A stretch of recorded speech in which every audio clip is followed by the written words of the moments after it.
ਚੋਣਾਂ 'ਚ ਤਾਂ ਸਾਡਾ ਸਵਾਲ ਹੀ ਨਹੀਂ ਪੈਦਾ ਹੁੰਦਾ, ਨਾ ਕਿਸੇ ਪਾਰਟੀ ਦੀ ਸਪੋਰਟ ਅਤੇ ਨਾ ਚੋਣਾਂ 'ਚ ਅਸੀਂ ਹਿੱਸਾ ਪਹਿਲਾਂ ਲਿਆ ਕੇ ਤੇ ਨਾ ਸਿਖਾ ਲਿਆ। ਨਵਜੋਤ ਸਿੱਧੂ ਪੰਜਾਬ ਮਾਡਲ ਦੀ ਗੱਲ ਕਰਦਾ, ਕਿਹੜਾ ਨਵਜੋਤ ਸਿੱਧੂ? ਉਹਦਾ ਕਿਰਦਾਰ ਕਿਸ ਤਰ੍ਹਾਂ, ਤੁਸੀਂ ਉਹਨੂੰ ਕਿਵੇਂ ਦੇ? ਕਿਹੜੇ ਕਿਰਦਾਰ ਆ, ਕਿਹੜਾ ਪੋਲੀਟੀਕਲ ਆ? ਸੱਪ ਜ਼ਖਮੀ ਹੋਇਆ, ਡੰਗ ਮਾਰਨ ਦੀ ਸਮਰੱਥਾ ਨਹੀਂ ਹੋਈ ਮੁੱਕੀ। ਡੰਗ ਮਾਰ ਸਕਦਾ ਕਿਸੇ ਵੇਲੇ। ਇੱਕ ਨੇ ਰਾਜ ਕਰਨਾ, ਇੱਕ ਨੇ ਰਾਜਨੀਤਿਕ ਪਾਰਟੀਆਂ ਨੂੰ ਚਲਾਉਣਾ।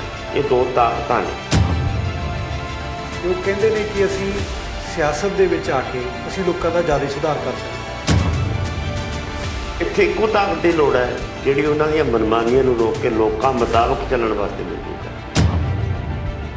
ਅਸੀਂ ਤਾਂ ਹੁਣ ਮੁਰਦਾਬਾਦ ਦੇ ਨਾਅਰੇ ਮਾਰਦੇ, ਚੰਨੀ ਦੇ ਖਿਲਾਫ, ਪਹਿਲਾਂ ਅਮਰਿੰਦਰ ਦੇ ਖਿਲਾਫ ਮਾਰਦੇ, ਫਿਰ ਕੱਲ੍ਹ ਨੂੰ ਤੁਸੀਂ ਮੁੱਖ ਮੰਤਰੀ ਬਣ ਜਾਓਗੇ ਤਾਂ ਤੁਹਾਡੇ ਖਿਲਾਫ ਮਾਰਾਂਗੇ। ਇਸ ਕਰਕੇ ਸਾਨੂੰ ਤਾਂ ਸਗੋਂ ਹੋਰ ਤਕੜੇ ਹੋ ਕੇ, ਹੋਰ ਮਜ਼ਬੂਤ ਹੋ ਕੇ ਮੈਦਾਨ 'ਚ ਨਿਕਲਣਾ ਪੈਂਦਾ। ਪਰ ਇਹ ਲੜਾਈ ਚੱਲੂਗੀ ਅੱਗੇ, ਵਧੂਗੀ ਅੱਗੇ ਲੜਾਈ। ਕੁਛ ਪਤਾ ਨਹੀਂ ਲੱਗਦਾ। ਉਸ ਧੂੜ ਦੇ ਵਿੱਚ ਇਹਨਾਂ ਦਾ ਟੱਟੂ ਭੱਜਿਆ ਹੋਇਆ, ਦੇਖਣਾ ਕੀ ਬਣਦਾ। ਸਾਡੇ ਹਿਸਾਬ ਨਾਲ ਤਾਂ ਰਾਜੇ ਵਾਲਾ ਜੇ ਤਾਂ ਵੀ ਉਹੀ ਗੱਲ ਹੈ, ਚੰਨੀ ਵਾਲੇ ਤਾਂ ਵੀ ਉਹੀ ਗੱਲ ਹੈ। ਵੋਟ ਨਾਲ ਚੋਟ ਨਹੀਂ, ਅਸੀਂ ਸੰਘਰਸ਼ਾਂ ਵਾਲੀ ਚੋਟ ਮਾਰਦੇ। ਝੂਠ ਮਾਰ ਕੇ ਵੋਟਾਂ ਲੈਣਾ ਇਹ ਕੋਈ ਇਹ ਨਹੀਂ ਇਕੱਲੇ ਨਹੀਂ। ਇਹ ਝੂਠ ਮਾਰ ਕੇ ਅਕਾਲੀ ਦਲ ਵੀ ਇਹ ਕਰਦਾ ਰਿਹਾ। 2013 ਦੇ ਵਿੱਚ ਇਹਨੇ ਕਿਹਾ ਸੀ जब हम आए हम सत्ता में आए किसानों का सारा कर्जा खत्म कर दिया जाए। ਸਰਕਾਰਾਂ ਜਾਗਦੀਆਂ ਨਹੀਂ ਹੁੰਦੀਆਂ, ਸਰਕਾਰਾਂ ਜਗਾਉਣੀਆਂ ਪੈਂਦੀਆਂ। ਲੋਕਾਂ ਨੂੰ ਦੱਸਣਾ ਪੈਂਦਾ ਵੀ ਪਾਰਟੀ ਬਦਲਣ ਨਾਲ ਕੋਈ ਫਰਕ ਨਹੀਂ ਜੇ ਪਾਲਿਸੀ ਦੀ ਬਦਲ।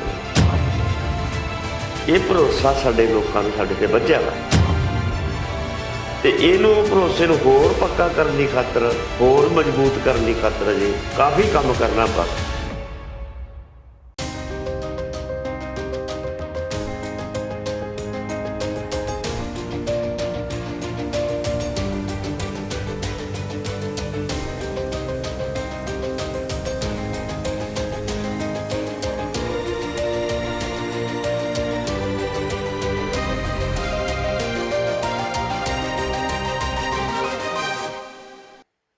ਸਤਿ ਸ਼੍ਰੀ ਅਕਾਲ ਜੀ, ਤੁਸੀਂ ਦੇਖ ਰਹੇ ਹੋ ਪ੍ਰਾਈਮ ਏਸ਼ੀਆ ਟੈਲੀਵਿਜ਼ਨ ਤੇ ਮੈਂ ਹਾਂ ਨਿਰਮਲ ਸਿੰਘ ਮਾਨਸ਼ਈਆ। ਦਿੱਲੀ ਮੋਰਚਾ ਫਤਿਹ ਕਰਨ ਤੋਂ ਬਾਅਦ ਪੰਜਾਬ ਦੀਆਂ ਕਿਸਾਨ ਜਥੇਬੰਦੀਆਂ ਹੁਣ ਸਿਆਸਤ ਦੇ ਵਿੱਚ ਉਤਰਨ ਲੱਗੀਆਂ ਨੇ। 32 ਦੇ ਵਿੱਚੋਂ 22 ਕਿਸਾਨ ਜਥੇਬੰਦੀਆਂ ਨੇ ਵੱਖਰਾ ਮੋਰਚਾ ਬਣਾ ਲਿਆ, ਵੱਖਰੀ ਪਾਰਟੀ ਬਣਾ ਲਈ ਹੈ।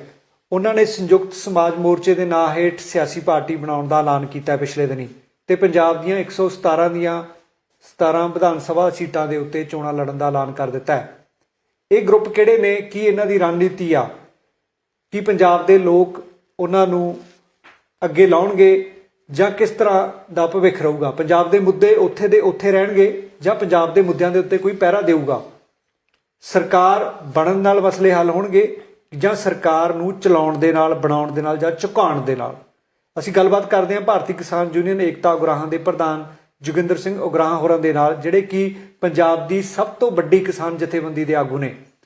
ਉਗਰਾਹਾਂ ਸਾਹਿਬ, ਤੁਹਾਡਾ ਬਹੁਤ ਬਹੁਤ ਸਵਾਗਤ ਹੈ ਜੀ। ਧੰਨਵਾਦ ਜੀ, ਧੰਨਵਾਦ।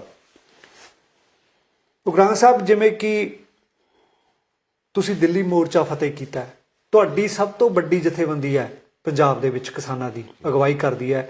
ਹਰੇਕ ਪਿੰਡ ਦੇ ਵਿੱਚ ਤੁਹਾਡੀ ਜਥੇਬੰਦੀ ਦਾ ਆਧਾਰ ਹੈ ਤੇ ਲੋਕ ਤੁਹਾਡੀ ਇੱਕ ਆਵਾਜ਼ ਦੇ ਉੱਤੇ ਅੱਗੇ ਆ ਕੇ ਲੜਦੇ ਨੇ ਤੇ ਸਰਕਾਰਾਂ ਦੇ ਖਿਲਾਫ ਸੰਘਰਸ਼ ਕਰਦੇ ਨੇ। ਤੁਹਾਡੀਆਂ 22 ਕਿਸਾਨ ਜਥੇਬੰਦੀਆਂ ਦੇ ਜਿਹੜੀਆਂ ਸੰਯੁਕਤ ਮੋਰਚੇ ਦੇ ਵਿੱਚ ਸ਼ਾਮਲ ਸੀਗੀਆਂ, ਜਿਨ੍ਹਾਂ ਨੇ ਮੋਦੀ ਨੂੰ ਝੁਕਾਇਆ, ਦੇਸ਼ ਦੇ ਪ੍ਰਧਾਨ ਮੰਤਰੀ ਨੂੰ ਝੁਕਣ ਲਈ ਮਜਬੂਰ ਕੀਤਾ, ਜਿਹੜੇ ਕਹਿੰਦੇ ਸੀ ਕਿ ਮੈਂ ਇਹ ਕਾਨੂੰਨ ਵਾਪਸ ਨਹੀਂ ਲਊਂਗਾ। ਤੁਸੀਂ ਕੀ ਸਮਝਦੇ ਹੋ, ਇਹ ਸਿਆਸਤ ਦੇ ਵਿੱਚ ਕੁੱਦਣ ਨਾਲ ਕੀ ਕਿਸਾਨਾਂ ਦੇ, ਕੀ ਪੰਜਾਬ ਦੇ ਮਸਲੇ ਹੱਲ ਹੋ ਜਾਣਗੇ? ਇਹ ਜਿੱਥੋਂ ਤੱਕ ਸਾਡਾ ਸਵਾਲ ਹੈ ਵੀ ਸਾਡੀ ਜਥੇਬੰਦੀ ਹਰੇਕ ਪਿੰਡ 'ਚ ਹੈ, ਆਧਾਰ ਵਾਲੀ ਜਥੇਬੰਦੀ ਹੈ, ਵੱਡੀ ਜਥੇਬੰਦੀ ਬਣੀ ਹੈ। ਜਾਂ ਦਿੱਲੀ ਮੋਰਚੇ ਦੀ ਤੁਸੀਂ ਉਦਾਹਰਨ ਦਿੱਤੀ ਹੈ ਵੀ ਤੁਸੀਂ ਦਿੱਲੀ ਮੋਰਚਾ ਜਿੱਤ ਕੇ ਆਏ ਹੋ, ਇਹਦਾ ਸਭ ਤੋਂ ਵੱਡਾ ਇੱਕ ਹੀ ਕਾਰਨ ਹੈ ਵੀ ਅਸੀਂ ਰਾਜਨੀਤਿਕ ਲੋਕਾਂ ਨੂੰ ਆਪਦੇ ਥੜੇ 'ਤੇ ਨਹੀਂ ਚੜ੍ਹਨ ਦਿੱਤਾ ਜੀ। ਅਸੀਂ ਉਸ ਪੋਲੀਟੀਕਲ ਤਾਕਤ ਤੋਂ, ਉਸ ਪੋਲੀਟੀਕਲ ਪਾਲਿਸੀ ਤੋਂ ਦੂਰ ਰਹੇ ਹਾਂ ਜਿਹੜੀ ਲੋਕਾਂ ਨਾਲ ਧੋਖਾ ਕਰਦੀ ਰਹੀ ਹੈ। ਅਸੀਂ ਉਸ ਪਾਲਿਸੀ ਨੂੰ ਦੂਰ ਰੱਖ ਕੇ ਹੀ ਇਹ ਤੋਂ ਕਾਮਯਾਬ ਹੋ ਸਕੇ। ਇਹੀ ਪਾਲਿਸੀ ਸਾਡੀ ਆਪਣੀ ਜਥੇਬੰਦੀ 'ਚ ਸਾਡਾ ਲੋਕਾਂ ਨੂੰ ਭਰੋਸਾ ਬਚ ਗਿਆ। ਸਾਡੇ ਲੋਕਾਂ ਨੂੰ ਇਸ ਗੱਲ ਦਾ ਪਤਾ ਹੋ ਗਿਆ ਵੀ ਜਿਹੜੇ ਸਾਡੇ ਲੀਡਰ ਨੇ ਸਾਡੇ ਤੋਂ ਸਾਨੂੰ ਛੱਡ ਕੇ ਨਹੀਂ ਕਦੇ ਜਾਂਦੇ। ਸਾਡੇ ਖਾਤਰ ਇਹ ਜ਼ਿੰਦਗੀਆਂ ਲਾਉਣਗੇ, ਸਾਡੇ ਖਾਤਰ ਇਹ ਲੜਨਗੇ, ਸਾਡੇ ਕਿੱਤੇ ਦੀ ਰਾਖੀ ਕਰਨ ਦੀ ਖਾਤਰ ਇਹ ਸਾਰੀ ਜ਼ਿੰਦਗੀ ਆਪਣੀ ਸੇਵਾ ਇੱਧਰ ਨਿਭਾਉਣਗੇ। ਇਹ ਭਰੋਸਾ ਸਾਡੇ ਲੋਕਾਂ ਨੂੰ ਸਾਡੇ ਤੇ ਬੱਝਿਆ ਵਾ। ਇਹ ਭਰੋਸੇ ਨੂੰ ਲੈ ਕੇ ਹੀ ਤਾਂ ਸਾਡੀ ਜਥੇਬੰਦੀ ਵਧੀ ਹੈ। ਇਸੇ ਭਰੋਸੇ ਨਾਲ ਹੀ ਇਹ ਜਿਹੜਾ ਸੰਯੁਕਤ ਮੋਰਚੇ ਦੀ ਚੜ੍ਹਤ ਹੋਈ ਹੈ ਹਿੰਦੁਸਤਾਨ 'ਚ, ਜਿਹਦੇ ਨਾਲ ਐਡੀ ਵੱਡੀ ਹਕੂਮਤ ਦੇ ਫੈਸਲੇ ਨੂੰ ਵਾਪਸ ਮੋੜਨਾ ਪੈ ਗਿਆ, ਇਸ ਭਰੋਸੇ ਦੇ ਵਿੱਚੋਂ ਹੀ ਇਹ ਸਾਰਾ ਕੁਝ ਹੋਇਆ। ਤੇ ਇਹਨੂੰ ਭਰੋਸੇ ਨੂੰ ਹੋਰ ਪੱਕਾ ਕਰਨ ਦੀ ਖਾਤਰ, ਹੋਰ ਮਜ਼ਬੂਤ ਕਰਨ ਦੀ ਖਾਤਰ ਅਜੇ ਕਾਫੀ ਕੰਮ ਕਰਨਾ ਬਾਕੀ ਸੀ। ਉਹ ਕੰਮ ਕਰਨਾ ਬਾਕੀ ਸੀ ਜਿਹੜਾ ਉਹ ਕਰਨ ਤੋਂ ਪਹਿਲਾਂ ਹੀ ਸਾਡਾ ਕੁਝ ਜਥੇਬੰਦੀਆਂ ਉਸ ਚੋਣਾਂ ਦੀ ਦਲਦਲ 'ਚ, ਜਿਹਦੇ ਵਿੱਚ ਪਹਿਲਾਂ ਪੋਲੀਟੀਕਲ ਪਾਰਟੀਆਂ ਇੱਟ ਚੱਕੇ ਤੋਂ ਨਿਕਲਦੀਆਂ ਨੇ, ਸੈਂਕੜੇ ਨੇ, ਦਰਜਣੇ ਪੰਜਾਬ 'ਚ ਨੇ, ਉਹਨਾਂ ਦੀ ਦਲਦਲ ਦੇ ਵਿੱਚ ਉਹ ਜਾ ਡਿੱਗੇ ਨੇ। ਉਹ ਫੈਸਲਾ ਦੇਖੋ ਆਜ਼ਾਦ ਜਥੇਬੰਦੀਆਂ ਨੇ ਲੈ ਸਕਦੀਆਂ ਨੇ, ਉਹ ਉਹਨਾਂ ਦੀ ਮਰਜ਼ੀ ਹੈ। ਪਰ ਸਾਡੇ ਮੁਤਾਬਕ ਅਜੇ ਜਿਹੜੀ ਉਹਨਾਂ ਦੇ ਸਿਰ ਜ਼ਿੰਮੇਵਾਰੀ ਪਈ ਸੀ, ਵੱਡੇ ਇਸ਼ੂ, ਕਰਜ਼ਾ ਖਤਮ ਕਰਾਉਣਾ, ਸਵਾਮੀਨਾਥਨ ਦੀ ਰਿਪੋਰਟ ਲਾਗੂ ਕਰਾਉਣਾ, ਨਸ਼ਿਆਂ ਦਾ ਖਾਤਮਾ ਕਰਨਾ, ਬੇਰੁਜ਼ਗਾਰੀ ਦੂਰ ਕਰਨਾ, ਪਬਲਿਕ ਸੈਕਟਰਾਂ ਨੂੰ ਬਚਾਉਣਾ, ਨਿੱਜੀ ਨੀਤੀਆਂ ਜਿਹੜੀਆਂ ਨਵੀਆਂ ਆਰਥਿਕ ਨੀਤੀਆਂ ਸਰਕਾਰ ਲੈ ਕੇ ਆ ਰਹੀ ਹੈ ਮੋਦੀ ਹਕੂਮਤ, ਧੜਾ ਧੜ ਕਾਰਪੋਰੇਟ ਅਦਾਰੇ ਹਮਲਾ ਕਰ ਰਹੇ ਨੇ ਸਾਡੇ ਹਿੰਦੁਸਤਾਨ ਦੇ ਕਿਰਤੀਆਂ ਦੇ ਉੱਤੇ, ਉਹਦੇ ਨਾਲ ਟਾਕਰਾ ਕਰਨ ਦੀ ਖਾਤਰ ਇੱਕ ਮੂਵਮੈਂਟ ਤਿਆਰ ਕਰਨ ਦੀ ਜਿਹੜੀ ਮੁਹਿੰਮ ਸੀ, ਉਹਦਾ ਆਧਾਰ ਬਣ ਗਿਆ ਸੀ, ਪਥੜਾ ਬਣ ਗਿਆ ਸੀ। ਲੋਕਾਂ ਨੂੰ ਇੱਕ ਸਿੰਬਲ ਮਿਲ ਗਿਆ ਸੀ ਸੰਯੁਕਤ ਮੋਰਚਾ, ਜਿਹਦੇ ਦੁਆਲੇ ਇਹ ਸਾਰੀ ਕਿਰਤੀਆਂ ਦੀ ਜਮਾਤ ਨੂੰ ਇਕੱਠਾ ਕਰਕੇ ਇਹ ਲੜਾਇਆ ਜਾ ਸਕਦਾ ਸੀ। ਇਸ ਕਰਕੇ ਇੱਕ ਵੱਡਾ ਨੁਕਸਾਨ ਮੋਰਚੇ ਦਾ ਇਸ ਗੱਲ 'ਚ ਹੋ ਗਿਆ। ਚਲੋ ਸਾਥੀਆਂ ਦੀ ਮਰਜ਼ੀ ਹੈ, ਪਰ ਫਿਰ ਵੀ ਇੱਕ ਫੌਰੀ ਹੈ ਨੁਕਸਾਨ ਇਹ, ਪਰ ਲੰਮੇ ਦਾ ਤੋਂ ਉਹ ਸਾਥੀ ਵੀ ਦੇਖ ਲੈਣਗੇ ਚੋਣਾਂ ਲੜ ਕੇ। ਤੇ ਸੰਯੁਕਤ ਮੋਰਚੇ ਦੇ ਵਿੱਚ ਜਿਹੜੀਆਂ ਜਥੇਬੰਦੀਆਂ ਖੜੀਆਂ ਨੇ ਜੇ ਹਿੰਦੁਸਤਾਨ ਦੇ ਵਿੱਚ, ਉਹਨਾਂ ਦੀ ਇਕਜੁੱਟਤਾ ਰਹਿ ਕੇ ਜੇ ਸੰਯੁਕਤ SKM ਬਰਕਰਾਰ ਰਹਿੰਦਾ ਤੇ SKM ਦੇ ਘੇਰੇ ਦਾਇਰੇ ਦੇ ਵਿੱਚ ਉਹ ਪਾਲਿਸੀ ਆਪਦੀ ਕਾਇਮ ਰੱਖ ਕੇ ਜੋ ਕੁਝ ਜਥੇਬੰਦੀਆਂ ਮੈਦਾਨ 'ਚ ਨਿੱਤਰਦੀਆਂ ਨੇ, ਤਾਂ ਸਾਰਿਆਂ ਨੂੰ ਮੁੜਨਾ ਪਊਗਾ, ਇੱਧਰ ਹੀ ਆਉਣਾ ਪਊਗਾ ਕਿ ਉੱਧਰ ਜਿਹੜੀਆਂ ਨੀਤੀਆਂ ਦੇ ਵਿੱਚ ਜਿਹੜੀ ਨੀਤੀਆਂ ਸਰਕਾਰਾਂ ਲੈ ਕੇ ਆ ਰਹੀਆਂ ਨੇ ਜਿੰਨੀਆਂ ਨੇ, ਉਹਨਾਂ ਨੂੰ ਵੀ ਉਹਨਾਂ ਨੀਤੀਆਂ ਦੇ ਵਿੱਚ ਖੜਨਾ ਹੀ ਪੈਣਾ, ਉਹੋ ਜਿਹੇ ਫੈਸਲੇ ਕਰਨੇ ਪੈਣੇ ਆ। ਜੇ ਕੁਝ ਲੋਕਾਂ ਦਾ ਸਬਰ ਦਾ ਸੀ ਤਾਂ ਸੰਘਰਸ਼ ਕਰਕੇ ਸਬਰ ਦਾ ਸੀ। ਇੱਕ ਨੇ ਰਾਜ ਕਰਨਾ, ਇੱਕ ਨੇ ਰਾਜਨੀਤਿਕ ਪਾਰਟੀਆਂ ਨੂੰ ਚਲਾਉਣਾ। ਇਹ ਦੋ ਤਾਕਤਾਂ ਨੇ। ਇੱਕ ਉਹ ਤਾਕਤ ਹੈ ਜਿਹੜੀ ਕੁਰਸੀ ਤੇ ਕਾਬਜ਼ ਹੋ ਕੇ ਲੋਕਾਂ ਦੇ ਮਨਮਾਨੀ ਕਰਦੀ ਹੈ। ਇੱਥੇ ਇੱਕੋ ਤਾਕਤ ਦੀ ਲੋੜ ਹੈ ਜਿਹੜੀ ਉਹਨਾਂ ਦੀਆਂ ਮਨਮਾਨੀਆਂ ਨੂੰ ਰੋਕ ਕੇ ਲੋਕਾਂ ਮੁਤਾਬਕ ਚੱਲਣ ਵਾਸਤੇ ਮਜਬੂਰ ਕਰਦੀ ਹੈ। ਉਸ ਤਾਕਤ ਨੂੰ ਪੱਕੀ ਕਰਨ ਦੀ ਲੋੜ ਹੈ, ਸਾਡੀ ਇਹ ਸਮਝੇ। ਗੁਰਾਂ ਸਾਹਿਬ, ਹੁਣ ਜਿਹੜੇ ਤੁਹਾਡੀਆਂ ਜਥੇਬੰਦੀਆਂ ਦੇ ਜਿਹੜੇ ਸਾਥੀ ਚਲੇ ਗਏ ਨੇ, ਉਹਨਾਂ ਨੇ ਸਿਆਸਤ ਦੇ ਵਿੱਚ ਕਦਮ ਰੱਖ ਲਿਆ ਤੇ ਉਹ ਕਹਿੰਦੇ ਨੇ ਕਿ ਅਸੀਂ ਸਿਆਸਤ ਦੇ ਵਿੱਚ ਆ ਕੇ ਅਸੀਂ ਲੋਕਾਂ ਦਾ ਜ਼ਿਆਦਾ ਸੁਧਾਰ ਕਰ ਸਕਦੇ। ਦੇਖੋ, ਤੁਸੀਂ ਦੇਖਿਆ ਹੋਣਾ, ਤੁਹਾਨੂੰ ਨਹੀਂ ਪਤਾ ਹੋਣਾ ਕਿਉਂਕਿ ਤੁਸੀਂ ਛੋਟੀ ਉਮਰ ਹੈ ਤੁਹਾਡੀ ਨਿਰਮਲ ਜੀ। ਇਹ ਪਹਿਲਾਂ 1984 ਦੇ ਵਿੱਚ ਅੰਦੋਲਨ ਹੋਇਆ ਸੀ, ਬਹੁਤ ਵੱਡਾ ਅੰਦੋਲਨ ਹੋਇਆ ਸੀ ਜੀ। ਜਦੋਂ ਕਿਸਾਨ ਮੂਵਮੈਂਟ ਉੱਠਦੀ ਹੈ, ਨਾ ਵੱਡੀ ਮੂਵਮੈਂਟ ਉੱਠਦੀ ਹੈ ਜੀ, ਉਦੋਂ ਤੇ ਕੋਈ ਵੱਜ ਪੈਂਦੀ ਹੈ ਜੀ। ਵੱਜ ਪੈਂਦੀ ਨਹੀਂ, ਹਕੂਮਤ ਨੂੰ ਉਹ ਲਹਿਰ ਰੜਕਦੀ ਹੁੰਦੀ ਹੈ ਵੀ ਇਹਨੂੰ ਤੋੜੀਏ ਕਿਵੇਂ, ਇਹਨੂੰ ਖੰਡਾ ਕਿਵੇਂ ਦੀ। ਫਿਰ ਉਹਨੇ ਕੋਈ ਨਾ ਕੋਈ ਚੋਗਾ ਸਿੱਟਣਾ ਹੁੰਦਾ ਜੀ। 1984 ਦੇ ਵਿੱਚ ਇਹੋ ਜਿਹਾ ਚੋਗਾ ਭੁਪਿੰਦਰ ਮਾਨ ਨੂੰ ਪਿਆ ਜੀ। ਭੁਪਿੰਦਰ ਮਾਨ ਨੂੰ ਚੱਕ ਕੇ ਰਾਜ ਸਭਾ ਦਾ ਮੈਂਬਰ ਬਣਾਤਾ ਜੀ। ਜਥੇਬੰਦੀ ਦਾ ਮੋਹਰੀ ਆਗੂ ਸੀ ਉਹ, ਭੁਪਿੰਦਰ ਮਾਨ ਪ੍ਰਧਾਨ ਸੀ। ਉੱਥੋਂ ਜਥੇਬੰਦੀ ਖਿੰਡ ਗਈ, ਲਹਿਰ ਤੇ ਸੱਟ ਪੈ ਗਈ। ਭੁਪਿੰਦਰ ਮਾਨ ਰਾਜ ਸਭਾ ਦਾ ਮੈਂਬਰ ਜ਼ਰੂਰ ਰਿਹਾ, ਲੋਕਾਂ ਦਾ ਕੁਝ ਨਹੀਂ ਸਵਾਰ ਸਕਿਆ। ਫਿਰ ਲਖੋਵਾਲ ਸਾਹਿਬ ਦੀ ਵਾਰੀ ਆਈ, ਇਹਦੀ ਵੀ ਚੜ੍ਹਤ ਹੋਈ। ਇਹ ਮਾਰਕੀਟ ਕਮੇਟੀ ਦਾ ਚੇਅਰਮੈਨ ਹੋਇਆ 10 ਸਾਲ ਤੱਕ ਜੀ। ਇਹ ਨਹੀਂ ਲੋਕਾਂ ਦਾ ਕੁਝ ਸਵਾਰ ਸਕਿਆ। ਇਸ ਕਰਕੇ ਇਹ ਲੋਕਾਂ ਨੂੰ ਭੁਲੇਖਾ ਹੈ, ਸਾਡੇ ਸਾਥੀਆਂ ਨੂੰ ਵੀ ਭੁਲੇਖਾ ਹੋ ਸਕਦਾ ਵੀ ਸ਼ਾਇਦ ਸੱਤਾ 'ਚ ਆ ਕੇ ਅਸੀਂ ਲੋਕਾਂ ਦਾ ਕਰਜ਼ਾ ਖਤਮ ਕਰ ਦਿਆਂਗੇ ਜਾਂ ਬੇਰੁਜ਼ਗਾਰੀ ਦੂਰ ਕਰ ਦਿਆਂਗੇ। ਭੁਲੇਖਾ ਹੈ। ਜਿਹੜੀ ਅਸਲ 'ਚ ਜਿਹੜਾ ਅਸੀਂ ਕੰਮ ਫੜ ਲਿਆ, ਜਦੋਂ ਤੱਕ ਉਹ ਕੰਮ ਨਹੀਂ ਪੂਰਾ ਹੁੰਦਾ ਉਹਨੂੰ ਅਧੂਰਾ ਛੱਡ ਕੇ ਜਦੋਂ ਅਸੀਂ ਦੂਜੇ ਕੰਮ ਨੂੰ ਫੜਦੇ ਹਾਂ ਜੀ ਫਿਰ ਇੱਕ ਬਣਾਤਾ ਦੂਜਾ ਢਾਤਾ, ਇਹ ਹੁੰਦਾ ਕੰਮ। ਅੱਗੇ ਦੌੜ ਪਿੱਛੇ ਚੌੜ ਵਾਲੀ ਗੱਲ ਹੁੰਦੀ ਹੈ। ਜਿਹੜੇ ਫਰੰਟ ਤੇ ਅਸੀਂ ਕੰਮ ਕਰ ਰਹੇ ਹਾਂ, ਇਹ ਫਰੰਟ ਦੀਆਂ ਤਾਂ ਵੱਡੀਆਂ ਲੋੜਾਂ ਖੜੀਆਂ ਨੇ। ਮੈਂ ਜਿਹੜੀ ਪਹਿਲੀ ਗੱਲ ਦੁਹਰਾਉਣਾ ਮੈਂ ਜੀ, ਇਸ ਕਰਕੇ ਜੀ ਤਾਂ ਸਾਡੀ ਸਮਾਜ ਨੂੰ ਲੋੜ ਇਹ ਹੈ ਵੀ ਜਿਹੜੀਆਂ ਹਕੂਮਤਾਂ ਦੇ ਕੋਈ ਨੱਥ ਪਾਉਣ ਵਾਲੀ ਤਾਕਤ ਹੈ, ਕੋਈ ਹਕੂਮਤਾਂ ਨੂੰ ਮਨਮਾਨੀਆਂ ਕਰਨ ਤੋਂ ਰੋਕ ਸਕਦੇ ਆ, ਕੋਈ ਤਾਕਤ ਹੈ ਉਹ ਤਾਕਤ ਇਹੀ ਕਿਸਾਨ ਆਰਗੇਨਾਈਜੇਸ਼ਨਾਂ ਦੇ ਸੰਯੁਕਤ ਮੋਰਚੇ ਦੇ ਤਹਿਤ ਇਹ ਸਿੰਬਲ ਬਣ ਗਈ ਸੀ, ਇਕੱਠੀ ਹੋਈ ਸੀ, ਜਿਹਨੇ ਰਾਜਨੀਤਿਕ ਪਾਰਟੀਆਂ ਨੂੰ ਧੱਕ ਕੇ ਪਾਸੇ ਰੱਖੇ। ਕਿਸੇ ਧਰਮ ਨੂੰ ਨੇੜੇ ਨਹੀਂ ਲੱਗਣ ਦਿੱਤਾ, ਕਿਸੇ ਜਾਤ ਦਾ ਅੰਦੋਲਨ ਨਹੀਂ ਬਣ ਦਿੱਤਾ, ਕਿਸੇ ਇੱਕ ਸੂਬੇ ਦਾ ਅੰਦੋਲਨ ਨਹੀਂ ਬਣ ਦਿੱਤਾ, ਕਿਸੇ ਰਾਜਨੀਤਿਕ ਪਾਰਟੀ ਨੂੰ ਨਹੀਂ ਖੰਘਣ ਦਿੱਤਾ। ਇਹਦੀ ਕਾਮਯਾਬੀ ਦਾ ਇਹ ਜਨ ਅੰਦੋਲਨ ਬਣਿਆ, ਇਹ ਜਨਤਾ ਦਾ ਅੰਦੋਲਨ ਬਣਿਆ। ਇਹ ਜਿੱਤ ਸਾਡੀ ਨਹੀਂ, ਇਹ ਲੋਕਾਂ ਦੀ ਜਿੱਤ ਹੈ। ਲੋਕ ਲੜਿਆ, ਲੋਕ ਇਕੱਠੇ ਹੋ ਕੇ ਲੜਿਆ। ਉਹ ਲੋਕਾਂ ਦੀਆਂ ਭਾਵਨਾਵਾਂ ਨੂੰ ਧਿਆਨ 'ਚ ਰੱਖਣਾ ਚਾਹੀਦਾ। ਉਹ ਤਾਂ ਅਜੇ ਬਹੁਤ ਮੰਗ ਕਰਦੇ ਆ, ਉਹਨਾਂ ਦੇ ਤਾਂ ਆਸਾਂ ਉਮੀਦਾਂ ਵੱਡੀਆਂ ਲੱਗੀਆਂ ਹੋਈਆਂ ਨੇ ਵੀ ਇਹ ਕੁਝ ਸਵਾਰ ਸਕਦੇ ਨੇ। ਇਹ ਆਸ ਤਾਂ ਵੱਧ ਗਈ, ਪਰ ਇਹਦਾ ਮਤਲਬ ਇਹ ਨਹੀਂ ਕੱਢਣਾ ਵੀ ਇਹ ਕੁਝ ਸਵਾਰ ਸਕਦੇ ਨੇ ਤਾਂ ਰਾਜਨੀਤੀ ਗੱਦੀ ਤੇ ਆ ਕੇ ਸਵਾਰ ਸਕਦੇ। ਉਹ ਗੱਦੀ ਤੋਂ ਤਾਂ ਦੂਰ ਰਹਿ ਕੇ ਅਸੀਂ ਇਹਨਾਂ ਦਾ ਲੋਕਾਂ ਦਾ ਫਾਇਦਾ ਕੀਤਾ ਹੈ। ਜੇ ਉਹ ਪ੍ਰਿੰਸੀਪਲ ਹੀ ਠੀਕ ਹੈ ਵੀ ਉਹਨਾਂ ਤੋਂ ਦੂਰ ਰਹਿ ਕੇ ਫਾਇਦਾ ਹੋ ਸਕਦਾ, ਫਿਰ ਉਹ ਦੂਰ ਰਹਿ ਕੇ ਫਾਇਦਾ ਕਰਨ ਵਾਲਾ ਕੰਮ ਤਾਂ ਜੇ ਪਿਆ ਉਹ ਛੱਡਣਾ ਨਹੀਂ ਸੀ ਚਾਹੀਦਾ। ਤੇ ਸਿਰ 'ਚੋਂ ਪੂਣੀ ਵੀ ਨਹੀਂ ਕੱਤੀ। ਹਾਂ, ਇਸ ਕਰਕੇ ਅਸੀਂ ਸਮਝਦੇ ਹਾਂ ਵੀ ਫੈਸਲਾ ਬੇਮਿੱਚ ਹੈ, ਗਲਤ ਹੋਇਆ। ਬਿਲਕੁਲ ਜਿਹੜਾ ਰਾਜੇਵਾਲ ਸਾਹਿਬ ਨੇ ਇਹ ਫੈਸਲਾ ਲਿਆ ਜੀ, ਇਹਦੇ ਬਾਰੇ ਤੁਹਾਡੇ ਨਾਲ ਕੋਈ ਸਲਾਹ ਮਸ਼ਵਰਾ ਕੀਤਾ ਉਹਨਾਂ ਨੇ? ਕਦੇ ਕੋਈ ਗੱਲਬਾਤ ਹੋਈ? ਸਰਸਰੀ ਗੱਲ 'ਚ ਸਾਡੇ ਨਾਲ ਗੱਲਾਂ ਕਰਦੇ ਹੁੰਦੇ ਸੀ। ਸਾਡੇ ਵੇਲੇ ਤਾਂ ਕਿਸਾਨ ਤਾਂ ਕਹਿੰਦੇ ਹੁੰਦੇ ਸੀ ਵੀ ਅਸੀਂ ਨਹੀਂ ਰਾਜਨੀਤੀ ਚਾਹੁੰਦੇ। ਅਸੀਂ ਕਿਹਾ ਵੀ ਦੇਖੋ ਰਾਜੇਵਾਲ ਤੁਹਾਡੀ ਮਰਜ਼ੀ ਹੈ, ਅਸੀਂ ਤਾਂ ਹੁਣ ਮੁਰਦਾਬਾਦ ਦੇ ਨਾਅਰੇ ਮਾਰਦੇ ਹਾਂ। ਚੰਨੀ ਦੇ ਖਿਲਾਫ, ਪਹਿਲਾਂ ਅਮਰਿੰਦਰ ਦੇ ਖਿਲਾਫ ਮਾਰਦੇ ਸੀ, ਫਿਰ ਕੱਲ੍ਹ ਨੂੰ ਤੁਸੀਂ ਮੁੱਖ ਮੰਤਰੀ ਬਣ ਜਾਓਗੇ, ਅਸੀਂ ਤਾਂ ਤੁਹਾਡੇ ਖਿਲਾਫ ਮਾਰਾਂਗੇ। ਸਮੱਸਿਆਵਾਂ ਤਾਂ ਸਾਡੀਆਂ ਉਵੇਂ ਖੜੀਆਂ ਰਹਿਣਗੀਆਂ। ਸਮਝਾਉਣ ਦੀ ਤਾਂ, ਕਹਿਣ ਦੀ ਸਲਾਹ ਦਿੱਤੀ ਅਸੀਂ ਤਾਂ ਵੀ ਇੱਧਰ ਨਾ ਜਾਓ। ਚਲੋ ਜੇ ਉਹਨਾਂ ਦੀ ਮਰਜ਼ੀ ਹੈ, ਅਸੀਂ ਤਾਂ ਨਹੀਂ ਮੋੜ ਸਕਦੇ ਉਹਨਾਂ ਨੂੰ, ਪਰ ਅਸੀਂ ਉਹਨਾਂ ਦੇ ਫੈਸਲੇ ਤੇ ਕੋਈ ਇਤਰਾਜ਼ ਵੀ ਨਹੀਂ ਕਰ ਸਕਦੇ, ਕਿਉਂਕਿ ਉਹ ਆਜ਼ਾਦ ਜਥੇਬੰਦੀਆਂ ਨੇ। ਹਰ ਜਥੇਬੰਦੀ ਨੂੰ ਆਪਣਾ ਆਪਣਾ ਫੈਸਲਾ ਕਰਨ ਦਾ ਅਧਿਕਾਰ ਹੈ। ਫਿਰ ਵੀ ਸਾਡੇ ਸੰਗੀ ਰਹੇ ਹੈ, ਆ ਜਾਣਗੇ ਦੇਰ ਸਵੇਰ ਮੁੜ ਕੇ। ਉਗਰਾਹਾਂ ਸਾਹਿਬ, ਇਹ ਦੱਸੋ ਵੀ ਜੇ ਇਹ ਮੋਰਚੇ ਦਾ ਜਿਹੜਾ ਸਿਧਾਂਤ ਸੀਗਾ, ਮੋਰਚੇ ਦੇ ਵਿੱਚ ਜਿਹੜੇ ਫੈਸਲੇ ਹੋਏ ਸੀ ਵੀ ਜਿਹੜੀ ਜਥੇਬੰਦੀ ਸਿਆਸਤ ਦੇ ਪਾਸੇ ਜਾਂਦੀ ਹੈ, ਸਿਆਸੀ ਤੌਰ ਤੇ ਨਿਬੜਦੀ ਹੈ, ਉਹਦਾ ਸੰਯੁਕਤ ਮੋਰਚੇ ਨਾਲ ਕੋਈ ਲੈਣਾ ਦੇਣਾ ਨਹੀਂ ਹੋਊਗਾ। ਇਹ ਅਕਸਰ ਹੀ ਡਕੈਤ ਸਾਹਿਬ ਦਾ ਬਿਆਨ ਆਉਂਦਾ ਸੀ ਜਾਂ ਹੋਰ ਜਥੇਬੰਦੀ ਸੰਯੁਕਤ ਮੋਰਚੇ ਦਾ ਜਿਹੜਾ ਬਿਆਨ ਹੁੰਦਾ ਸੀ। ਇਹ ਹੁਣ ਕਿੱਧਰ ਨੂੰ ਜਾਊ ਜੀ? ਫਿਰ ਇਹ ਦੋ ਫਾੜ ਹੋ ਜਾਊਗਾ ਮੋਰਚਾ। ਦੇਖੋ, ਸੰਯੁਕਤ ਮੋਰਚੇ ਨੇ ਹੁਣ ਵੀ ਬਿਆਨ ਦਿੱਤਾ ਹੈ।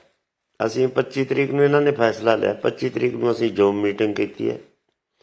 ਜ਼ੂਮ ਮੀਟਿੰਗ ਦੇ ਵਿੱਚ ਸਾਡਾ ਬਿਆਨ ਵੀ ਲੱਗਿਆ ਹੋਇਆ ਹੈ, ਸਾਡੇ 9 ਮੈਂਬਰੀ ਕਮੇਟੀ ਵੱਲੋਂ ਬਿਆਨ ਲੱਗਿਆ ਹੋਇਆ ਹੈ ਕਿ ਇਹ ਜਿਹੜਾ ਸੰਯੁਕਤ ਸਮਾਜ ਮੋਰਚਾ ਹੈ ਜੀ, ਇਹਦਾ SKM ਨਾਲ, ਸੰਯੁਕਤ ਮੋਰਚੇ, ਕਿਸਾਨ ਸੰਯੁਕਤ ਮੋਰਚੇ ਨਾਲ ਕੋਈ ਸੰਬੰਧ ਨਹੀਂ ਜੀ।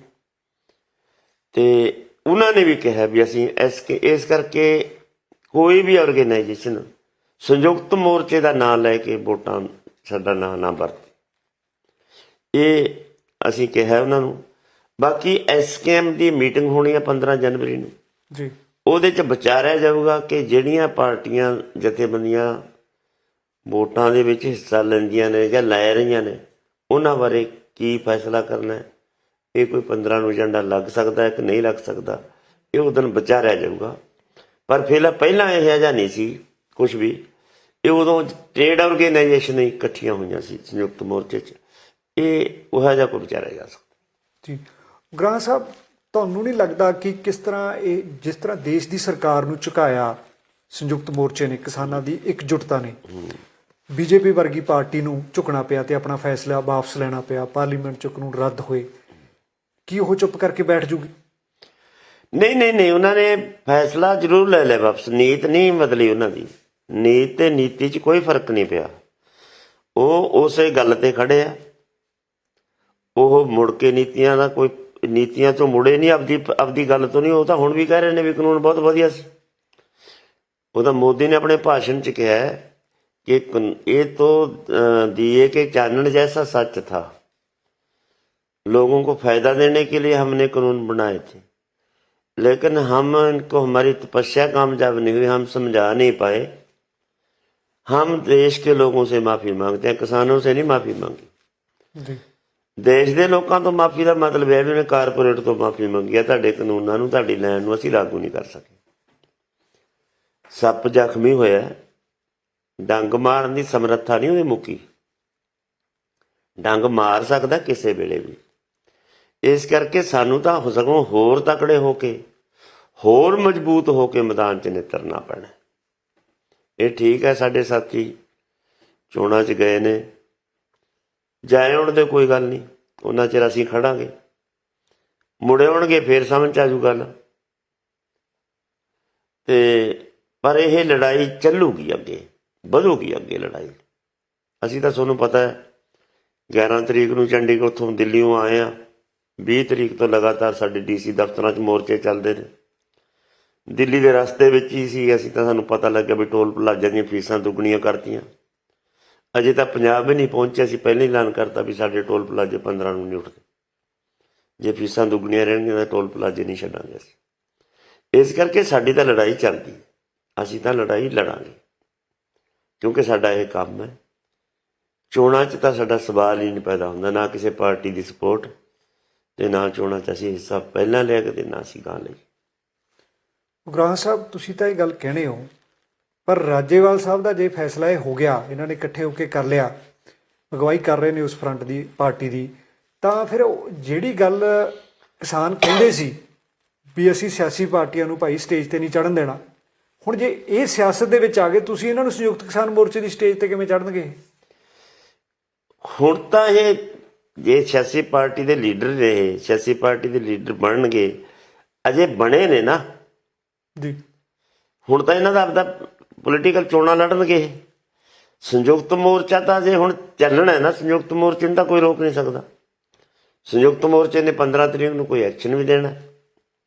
ਕੇਸ ਵਾਪਸ ਹੋ ਗਏ ਹਰਿਆਣੇ ਦੇ ਕਿ ਨਹੀਂ ਹੋ ਗਏ, ਦਿੱਲੀ ਵਾਲੇ ਕੇਸ ਵਾਪਸ ਹੋ ਗਏ ਕਿ ਨਹੀਂ ਹੋ ਗਏ, ਅਜੈਬ ਮਿਸਰਾ ਦੀ ਗ੍ਰਿਫਤਾਰੀ ਹੋ ਗਈ ਕਿ ਨਹੀਂ ਹੋ ਗਈ, ਲੇਖਮਪੁਰੀ ਕਰਨੀਆਂ ਘਟਨਾਵਾਂ ਦਾ ਕੀ ਬਣ ਗਿਆ, ਹਰਿਆਣੇ ਦੇ ਟਰੈਕਟਰ ਜਿਹੜੇ ਫੜੇ ਸੀ ਕੀ ਬਣ ਗਿਆ, ਜਿਹੜੇ ਦਿੱਲੀ ਦੇ ਲਾਲ ਕਿਲੇ ਵਾਲੇ ਕੇਸ ਨੇ, ਹੋਰ ਕੇਸ ਨੇ, ਸਾਰੇ ਵਾਪਸ ਹੋ ਗਏ ਕਿ ਨਹੀਂ ਹੋ ਗਏ। ਅਸੀਂ ਤਾਂ ਉਹ ਲੜਾਈ ਲੜਨੀ ਹੈ ਜੀ। ਉਹ ਜੇ ਨਾ, ਕਿਉਂਕਿ ਸਰਕਾਰ ਦੀ ਮੰਗ ਮੰਨ ਜਾਣ ਨਾਲ ਨਹੀਂ ਹੁੰਦਾ, ਉਹ ਲਾਗੂ ਕਰਾਉਣੀ ਹੁੰਦੀ ਹੈ। ਲਾਗੂ ਵਾਸਤੇ ਵੀ ਲੜਨਾ ਪੈਂਦਾ। ਉਹ ਲੜਾਈ ਅਸੀਂ ਲੜਾਂਗੇ, ਉਹਦੇ ਵਿੱਚ ਇਹ ਨਹੀਂ ਹੋਣਗੇ। ਇਹ ਕਮੇਟੀ ਦੇ ਤਾਂ ਮੈਂਬਰ ਨੇ ਜੀ, ਜਿਹੜੀ ਐਮਐਸਪੀ ਦੀ ਕਮੇਟੀ ਬਣੀ ਹੋਈ ਹੈ, ਰਾਜੇਵਾਲ ਸਾਹਿਬ ਤਾਂ ਉਸ ਕਮੇਟੀ ਦੇ ਮੈਂਬਰ ਆ। ਕਿਹੜੇ ਮੂੰਹ ਨਾਲ ਫਿਰ ਤੁਸੀਂ ਉਸ ਸਰਕਾਰ ਦੇ ਸਾਹਮਣੇ? ਬਿਲਕੁਲ ਨਹੀਂ, ਉਹ ਬਣੇ ਅਜੇ ਕੋਈ ਕਮੇਟੀ ਦਾ ਮੈਂਬਰ ਨਹੀਂ ਬਣਿਆ। ਉਹ 5 ਮੈਂਬਰੀ ਕਮੇਟੀ ਜਿਹੜੀ ਬਣੀ ਸੀ, ਉਹ ਐਮਐਸਪੀ ਦੀ ਕਮੇਟੀ ਨਹੀਂ ਸੀ। ਇਹ ਗਲਤ ਪ੍ਰਚਾਰ ਹੋਇਆ ਵਾ ਜੀ। ਉਹ ਕਮੇਟੀ ਅਜੇ ਨਹੀਂ ਬਣੀ ਜੀ। ਜਿਹੜੀ 5 ਮੈਂਬਰੀ ਕਮੇਟੀ, ਉਹਨਾਂ ਨੇ, ਸਰਕਾਰ ਨੇ ਕਿਹਾ ਵੀ ਸਾਨੂੰ 5 ਮੈਂਬਰ ਦਿਓ ਜੀ, ਅਜੇ ਕੋਈ ਉਹ 5 ਮੈਂਬਰ ਨਹੀਂ ਦਿੱਤੇ। ਉਹ 5 ਮੈਂਬਰੀ ਜਿਹੜੀ ਕਮੇਟੀ ਬਣੀ ਸੀ, ਉਹ ਸਿਰਫ ਉਦੋਂ ਡਾਇਲਾਗ ਚਲਾਉਣ ਦੀ ਖਾਤਰ ਪਹਿਲਾਂ ਬਣੀ ਸੀ। ਉਹ ਜਿਹੜੀ ਲਿਖਤੀ ਲੈਣੀ ਸੀ ਅਸੀਂ ਕੇਸ ਵਾਪਸੀ ਵਾਲੀ ਗ੍ਰਹਿ ਮੰਤਰਾਲੇ ਤੋਂ, ਉਹਦੀ ਖਾਤਰ, ਸਿਰਫ ਡਾਇਲਾਗ ਕਰਨ ਦੀ ਖਾਤਰ ਹੀ ਸੀ। ਉਹ ਥੋੜੇ ਬਹੁਤੀ ਛੋਟੀ, ਉਹ ਇਸ਼ੂ ਕੁਛ ਰਹਿ ਗਏ ਸੀ, ਉਹ ਨਿਬੇੜਨ ਦੀ ਖਾਤਰ, ਉਹ ਲਿਖਤ ਲੈਣ ਦੀ ਖਾਤਰ 5 ਮੈਂਬਰੀ ਕਮੇਟੀ ਬਣਾਈ ਸੀ। ਉਹ ਸਿਰਫ ਉਹ ਕੰਮ ਮੁੱਕ ਗਿਆ ਜੀ। ਕਿਉਂਕਿ ਜਿਹੜਾ ਕਿਸਾਨ, ਜਿਹੜੇ ਖੇਤੀ ਕਾਨੂੰਨ ਵਾਪਸ ਹੋ ਗਏ, ਜਿੰਨਾ ਸੰਘਰਸ਼ ਚੱਲਿਆ, 700-800 ਦੇ ਕਰੀਬ ਆਪਣੇ ਕਿਸਾਨ ਸ਼ਹੀਦ ਹੋ ਗਏ, ਜਿਹਦੇ ਵਿੱਚ ਨੌਜਵਾਨ ਗੱਭਰੂ ਮੁੰਡੇ ਵੀ ਨੇ। ਉਹਨਾਂ ਦੀ ਸ਼ਹੀਦੀ ਦਾ ਜਿਹੜਾ ਹੈਗਾ, ਇਹ ਵੋਟਾਂ ਦੀ ਰਾਜਨੀਤੀ ਨਾਲ ਹਜੇ ਮਸਲੇ ਹੱਲ ਨਹੀਂ ਹੋਏ। ਐਮਐਸਪੀ ਦਾ ਮੁੱਦਾ ਹੱਲ ਨਹੀਂ ਹੋਇਆ, ਹੋਰ ਜਿਹੜੀਆਂ ਕਿਸਾਨੀ ਦੇ ਕਰਜ਼ੇ ਦੇ ਮਸਲੇ ਆ, ਹਨਾ ਜੀ, ਕਿਸਾਨੀ ਖੁਦਕੁਸ਼ੀਆਂ ਦਾ ਮਸਲਾ, ਤੇ ਉਹ ਤਾਂ ਸਾਰੇ ਉੱਥੇ ਖੜੇ ਨੇ।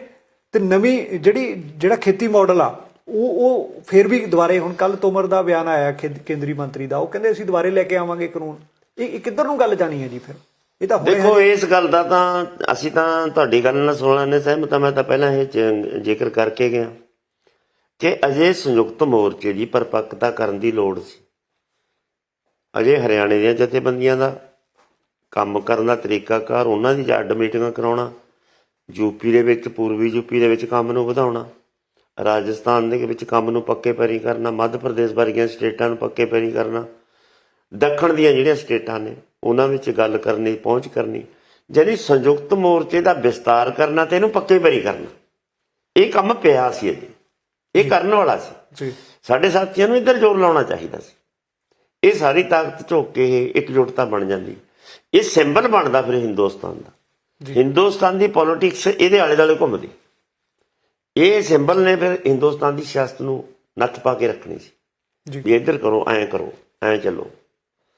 ਜਿਵੇਂ ਮਤਲਬ ਜੇ ਪੰਜਾਬ ਦੇ ਵਿੱਚ ਟੋਲ ਪਲਾਜ਼ਿਆਂ ਤੇ ਹੁਣ ਸਾਡੀ ਮਰਜ਼ੀ ਚੱਲਦੀ ਜੀ, ਸ਼ਾਪਿੰਗ ਮਾਲਾਂ ਤੇ ਸਾਡੀ ਮਰਜ਼ੀ ਚੱਲੀ ਹੈ ਜੀ, ਪੰਪਾਂ ਤੇ ਰਿਲਾਇੰਸ ਸ਼ੀਲੋ ਪਾਵਰ ਪਲਾਂਟਾਂ ਤੇ ਸ਼ੀਲੋ ਗੋਦਾਮਾਂ ਤੇ ਸਾਡੀ ਜਥੇਬੰਦੀਆਂ ਦੀ ਮਰਜ਼ੀ ਚੱਲੀ ਹੈ, ਖੋਲ੍ਹਣਗੇ ਕਿ ਨਹੀਂ ਖੋਲ੍ਹਣਗੇ। ਯਾਨੀ ਸਰਕਾਰ ਦੇ ਉੱਤੇ ਇੱਕ ਐਡੀ ਤਾਕਤਵਰ ਧਿਰ, ਬਿਲਕੁਲ ਜੀ, ਪ੍ਰੈਸ਼ਰ ਗਰੁੱਪ ਸੀ, ਪ੍ਰੈਸ਼ਰ ਵਾਲੀ ਇੱਕ ਤਾਕਤ, ਫੋਰਸ, ਜਿਹੜੀ ਫੋਰਸ ਦੇ ਤੋਂ ਦਾ ਡਰ ਹੋਵੇ ਸਰਕਾਰ ਨੂੰ ਵੀ ਨਹੀਂ ਜੇ ਐਂ ਕਰਾਂਗੇ ਤਾਂ ਐਂ ਹੋ ਜਾਊਗਾ, ਫਿਰ ਸਰਕਾਰ ਨੂੰ ਸਿੱਧੇ ਰਾਹ ਤੇ। ਯਾਨੀ ਸਰਕਾਰ ਬਣਾਉਣਾ ਤੇ ਸਰਕਾਰ ਨੂੰ ਚਲਾਉਣਾ ਜੀ, ਦੋ ਕੰਮ ਨੇ। ਸਰਕਾਰ ਬਣ ਜਾਂਦੀ ਹੁੰਦੀ ਹੈ, ਸਰਕਾਰ ਜਦੋਂ ਚੱਲਦੀ ਹੈ ਤਾਂ ਆਪਣੀ ਮਰਜ਼ੀ ਨਾ ਕਰੇ, ਉਹਦੀ ਖਾਤਰ ਇੱਕ ਤਾਕਤ ਦੀ ਲੋੜ ਹੈ। ਉਹ ਤਾਕਤ ਅਜੇ ਮਜ਼ਬੂਤ ਕਰਨ ਦੀ ਲੋੜ ਸੀ, ਅਜੇ ਹੋਰ ਮਜ਼ਬੂਤ ਕਰਨ ਵਾਸਤੇ ਇਸ਼ੂ ਨੇ, ਲੋਕ ਇਸ਼ੂ ਨਾਲ ਜੁੜੇ ਸੀ, ਸਾਡੇ ਨਾਲ ਨਹੀਂ ਸੀ ਜੁੜੇ। ਸਾਨੂੰ ਕੌਣ ਜਾਣਦਾ ਸੀ? ਲੋਕਾਂ ਨੂੰ ਇਹ ਇਸ਼ੂ ਪਸੰਦ ਆ ਗਿਆ, ਇਹ ਗੱਲ ਫਿੱਟ ਆ ਗਈ, ਸਾਰੇ ਤਬਕੇ ਜੁੜੇ, ਸਾਰਿਆਂ ਨੇ ਸਹਿਯੋਗ ਦਿੱਤਾ ਤੇ ਅਸੀਂ ਜਿੱਤੇ। ਇਹਨੂੰ ਐ ਹੁੱਬ ਨਹੀਂ ਜਾਣਾ ਚਾਹੀਦਾ ਵੀ ਸਾਡੀ ਸਿਆਣਪ ਕੋਈ ਕੰਮ ਕਰ ਗਈ। ਠੀਕ ਹੈ, ਸਾਨੂੰ ਅੰਦੋਲਨ ਲੜਨਾ ਆਉਂਦਾ, ਸਾਨੂੰ ਤਰੀਕੇ ਨੇ, ਸਾਡਾ ਤਜਰਬਾ ਹੈ, ਅਸੀਂ ਕੁਝ ਸਿੱਖਿਆ ਇਹਨਾਂ ਗੱਲਾਂ 'ਚੋਂ, ਉਹ ਅਸੀਂ ਆਪਦੇ ਅਸੂਲਾਂ ਨੂੰ ਅਮਲੀ ਜਾਮਾ ਬਣਾ ਕੇ ਦੇਖਿਆ। ਉਹ ਤਰੀਕਾਕਾਰ ਸਾਡਾ ਸੀ। ਸਹਿਯੋਗ ਲੋਕਾਂ ਦਾ ਮਿਲਿਆ ਇਸ਼ੂ ਦੇ ਉੱਤੇ।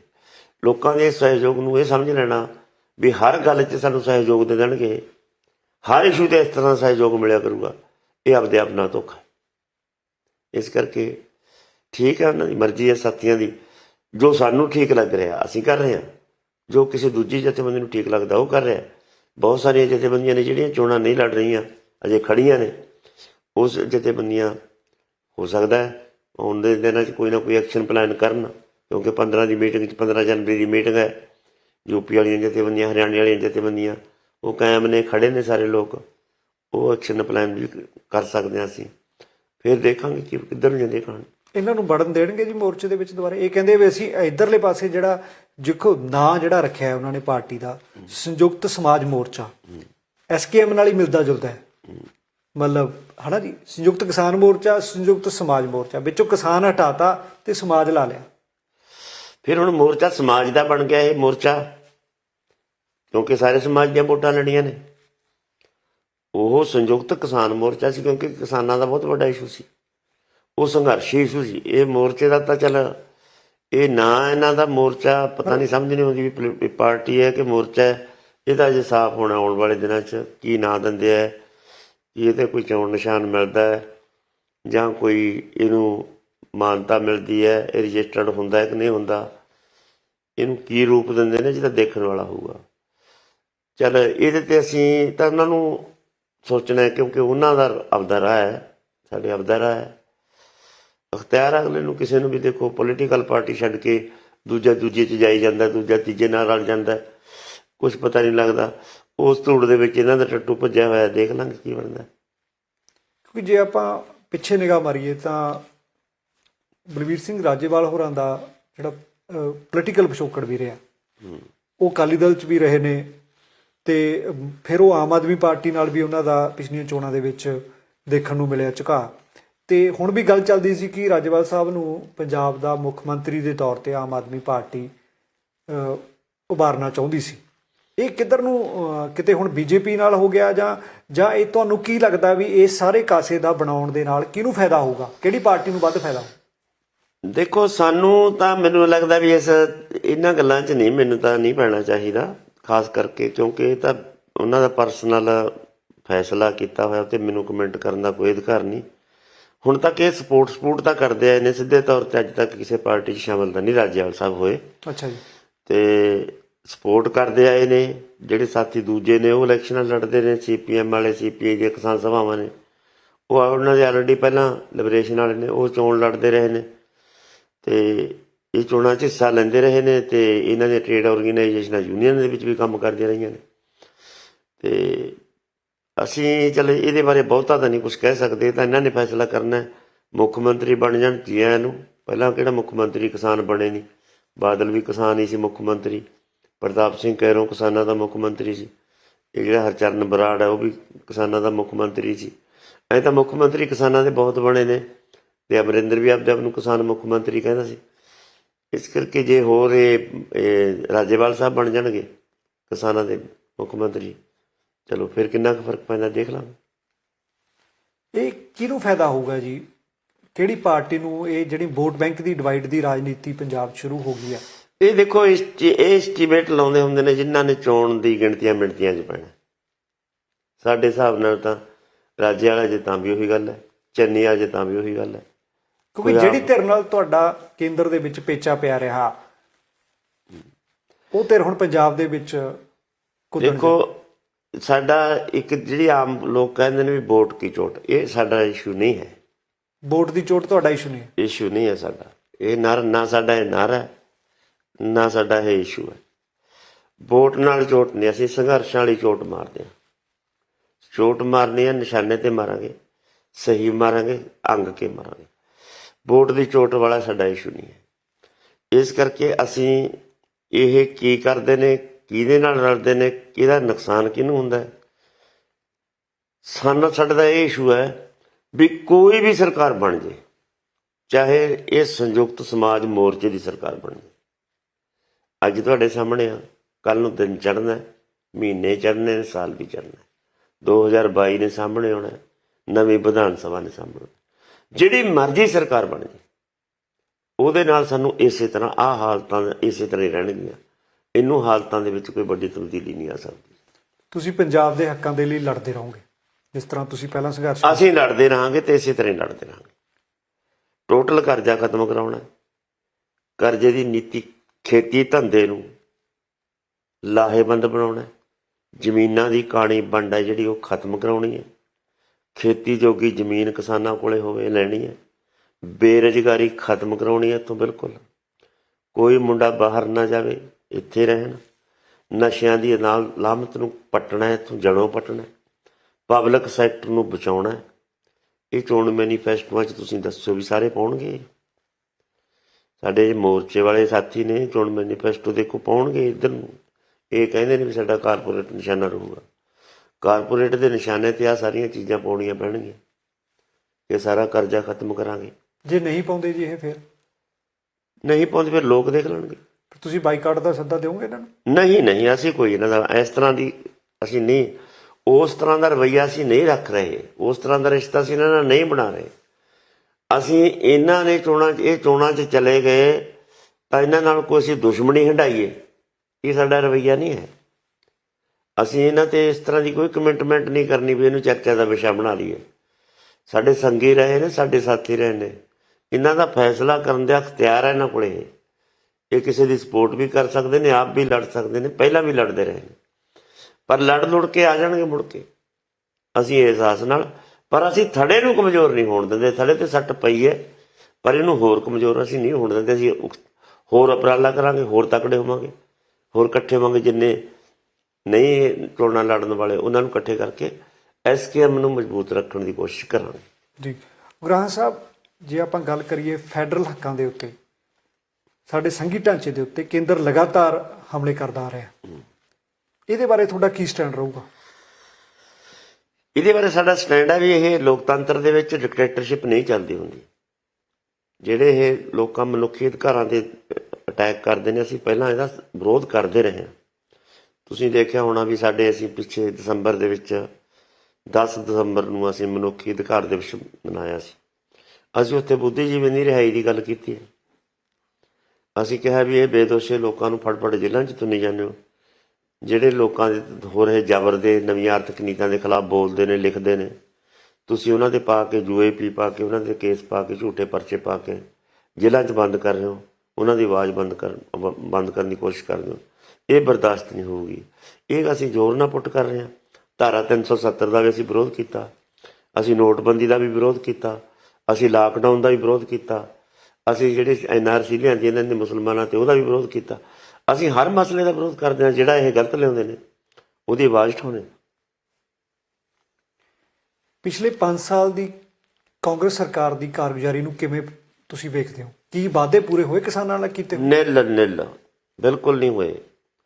ਉਹਨੇ ਵੀ ਵਾਅਦੇ ਨਹੀਂ ਪੂਰੇ ਕੀਤੇ। ਜਿਹੜਾ ਇਹ ਚੰਨੀ ਹੈ ਇਹ ਵੀ ਜਿਹੜੇ ਬਸ ਹਾਂ ਕਹਿ ਦਿੰਦਾ, ਇਹ ਲਾਗੂ ਇਹ ਕਰਦਾ ਨਹੀਂ ਕੁਛ ਵੀ। ਹੁਣ ਤੱਕ ਦੀ ਨੇ ਜਿੰਨੇ ਵਾਅਦੇ ਕੀਤੇ ਨੇ, ਕੇਸ ਵਾਪਸੀ ਵਾਲੇ ਕੀਤੇ ਨੇ, ਸਾਨੂੰ ਕਹਿੰਦਾ ਵੀ 211 FIR ਰੱਦ ਹੋ ਗਈਆਂ, ਅਤੇ ਸਾਡੇ ਕੋਲ ਅਜੇ ਤੱਕ ਕੋਈ ਕਨਫਰਮ ਨਹੀਂ ਕਿਸੇ ਪਾਸਿਓਂ ਹੋਈ।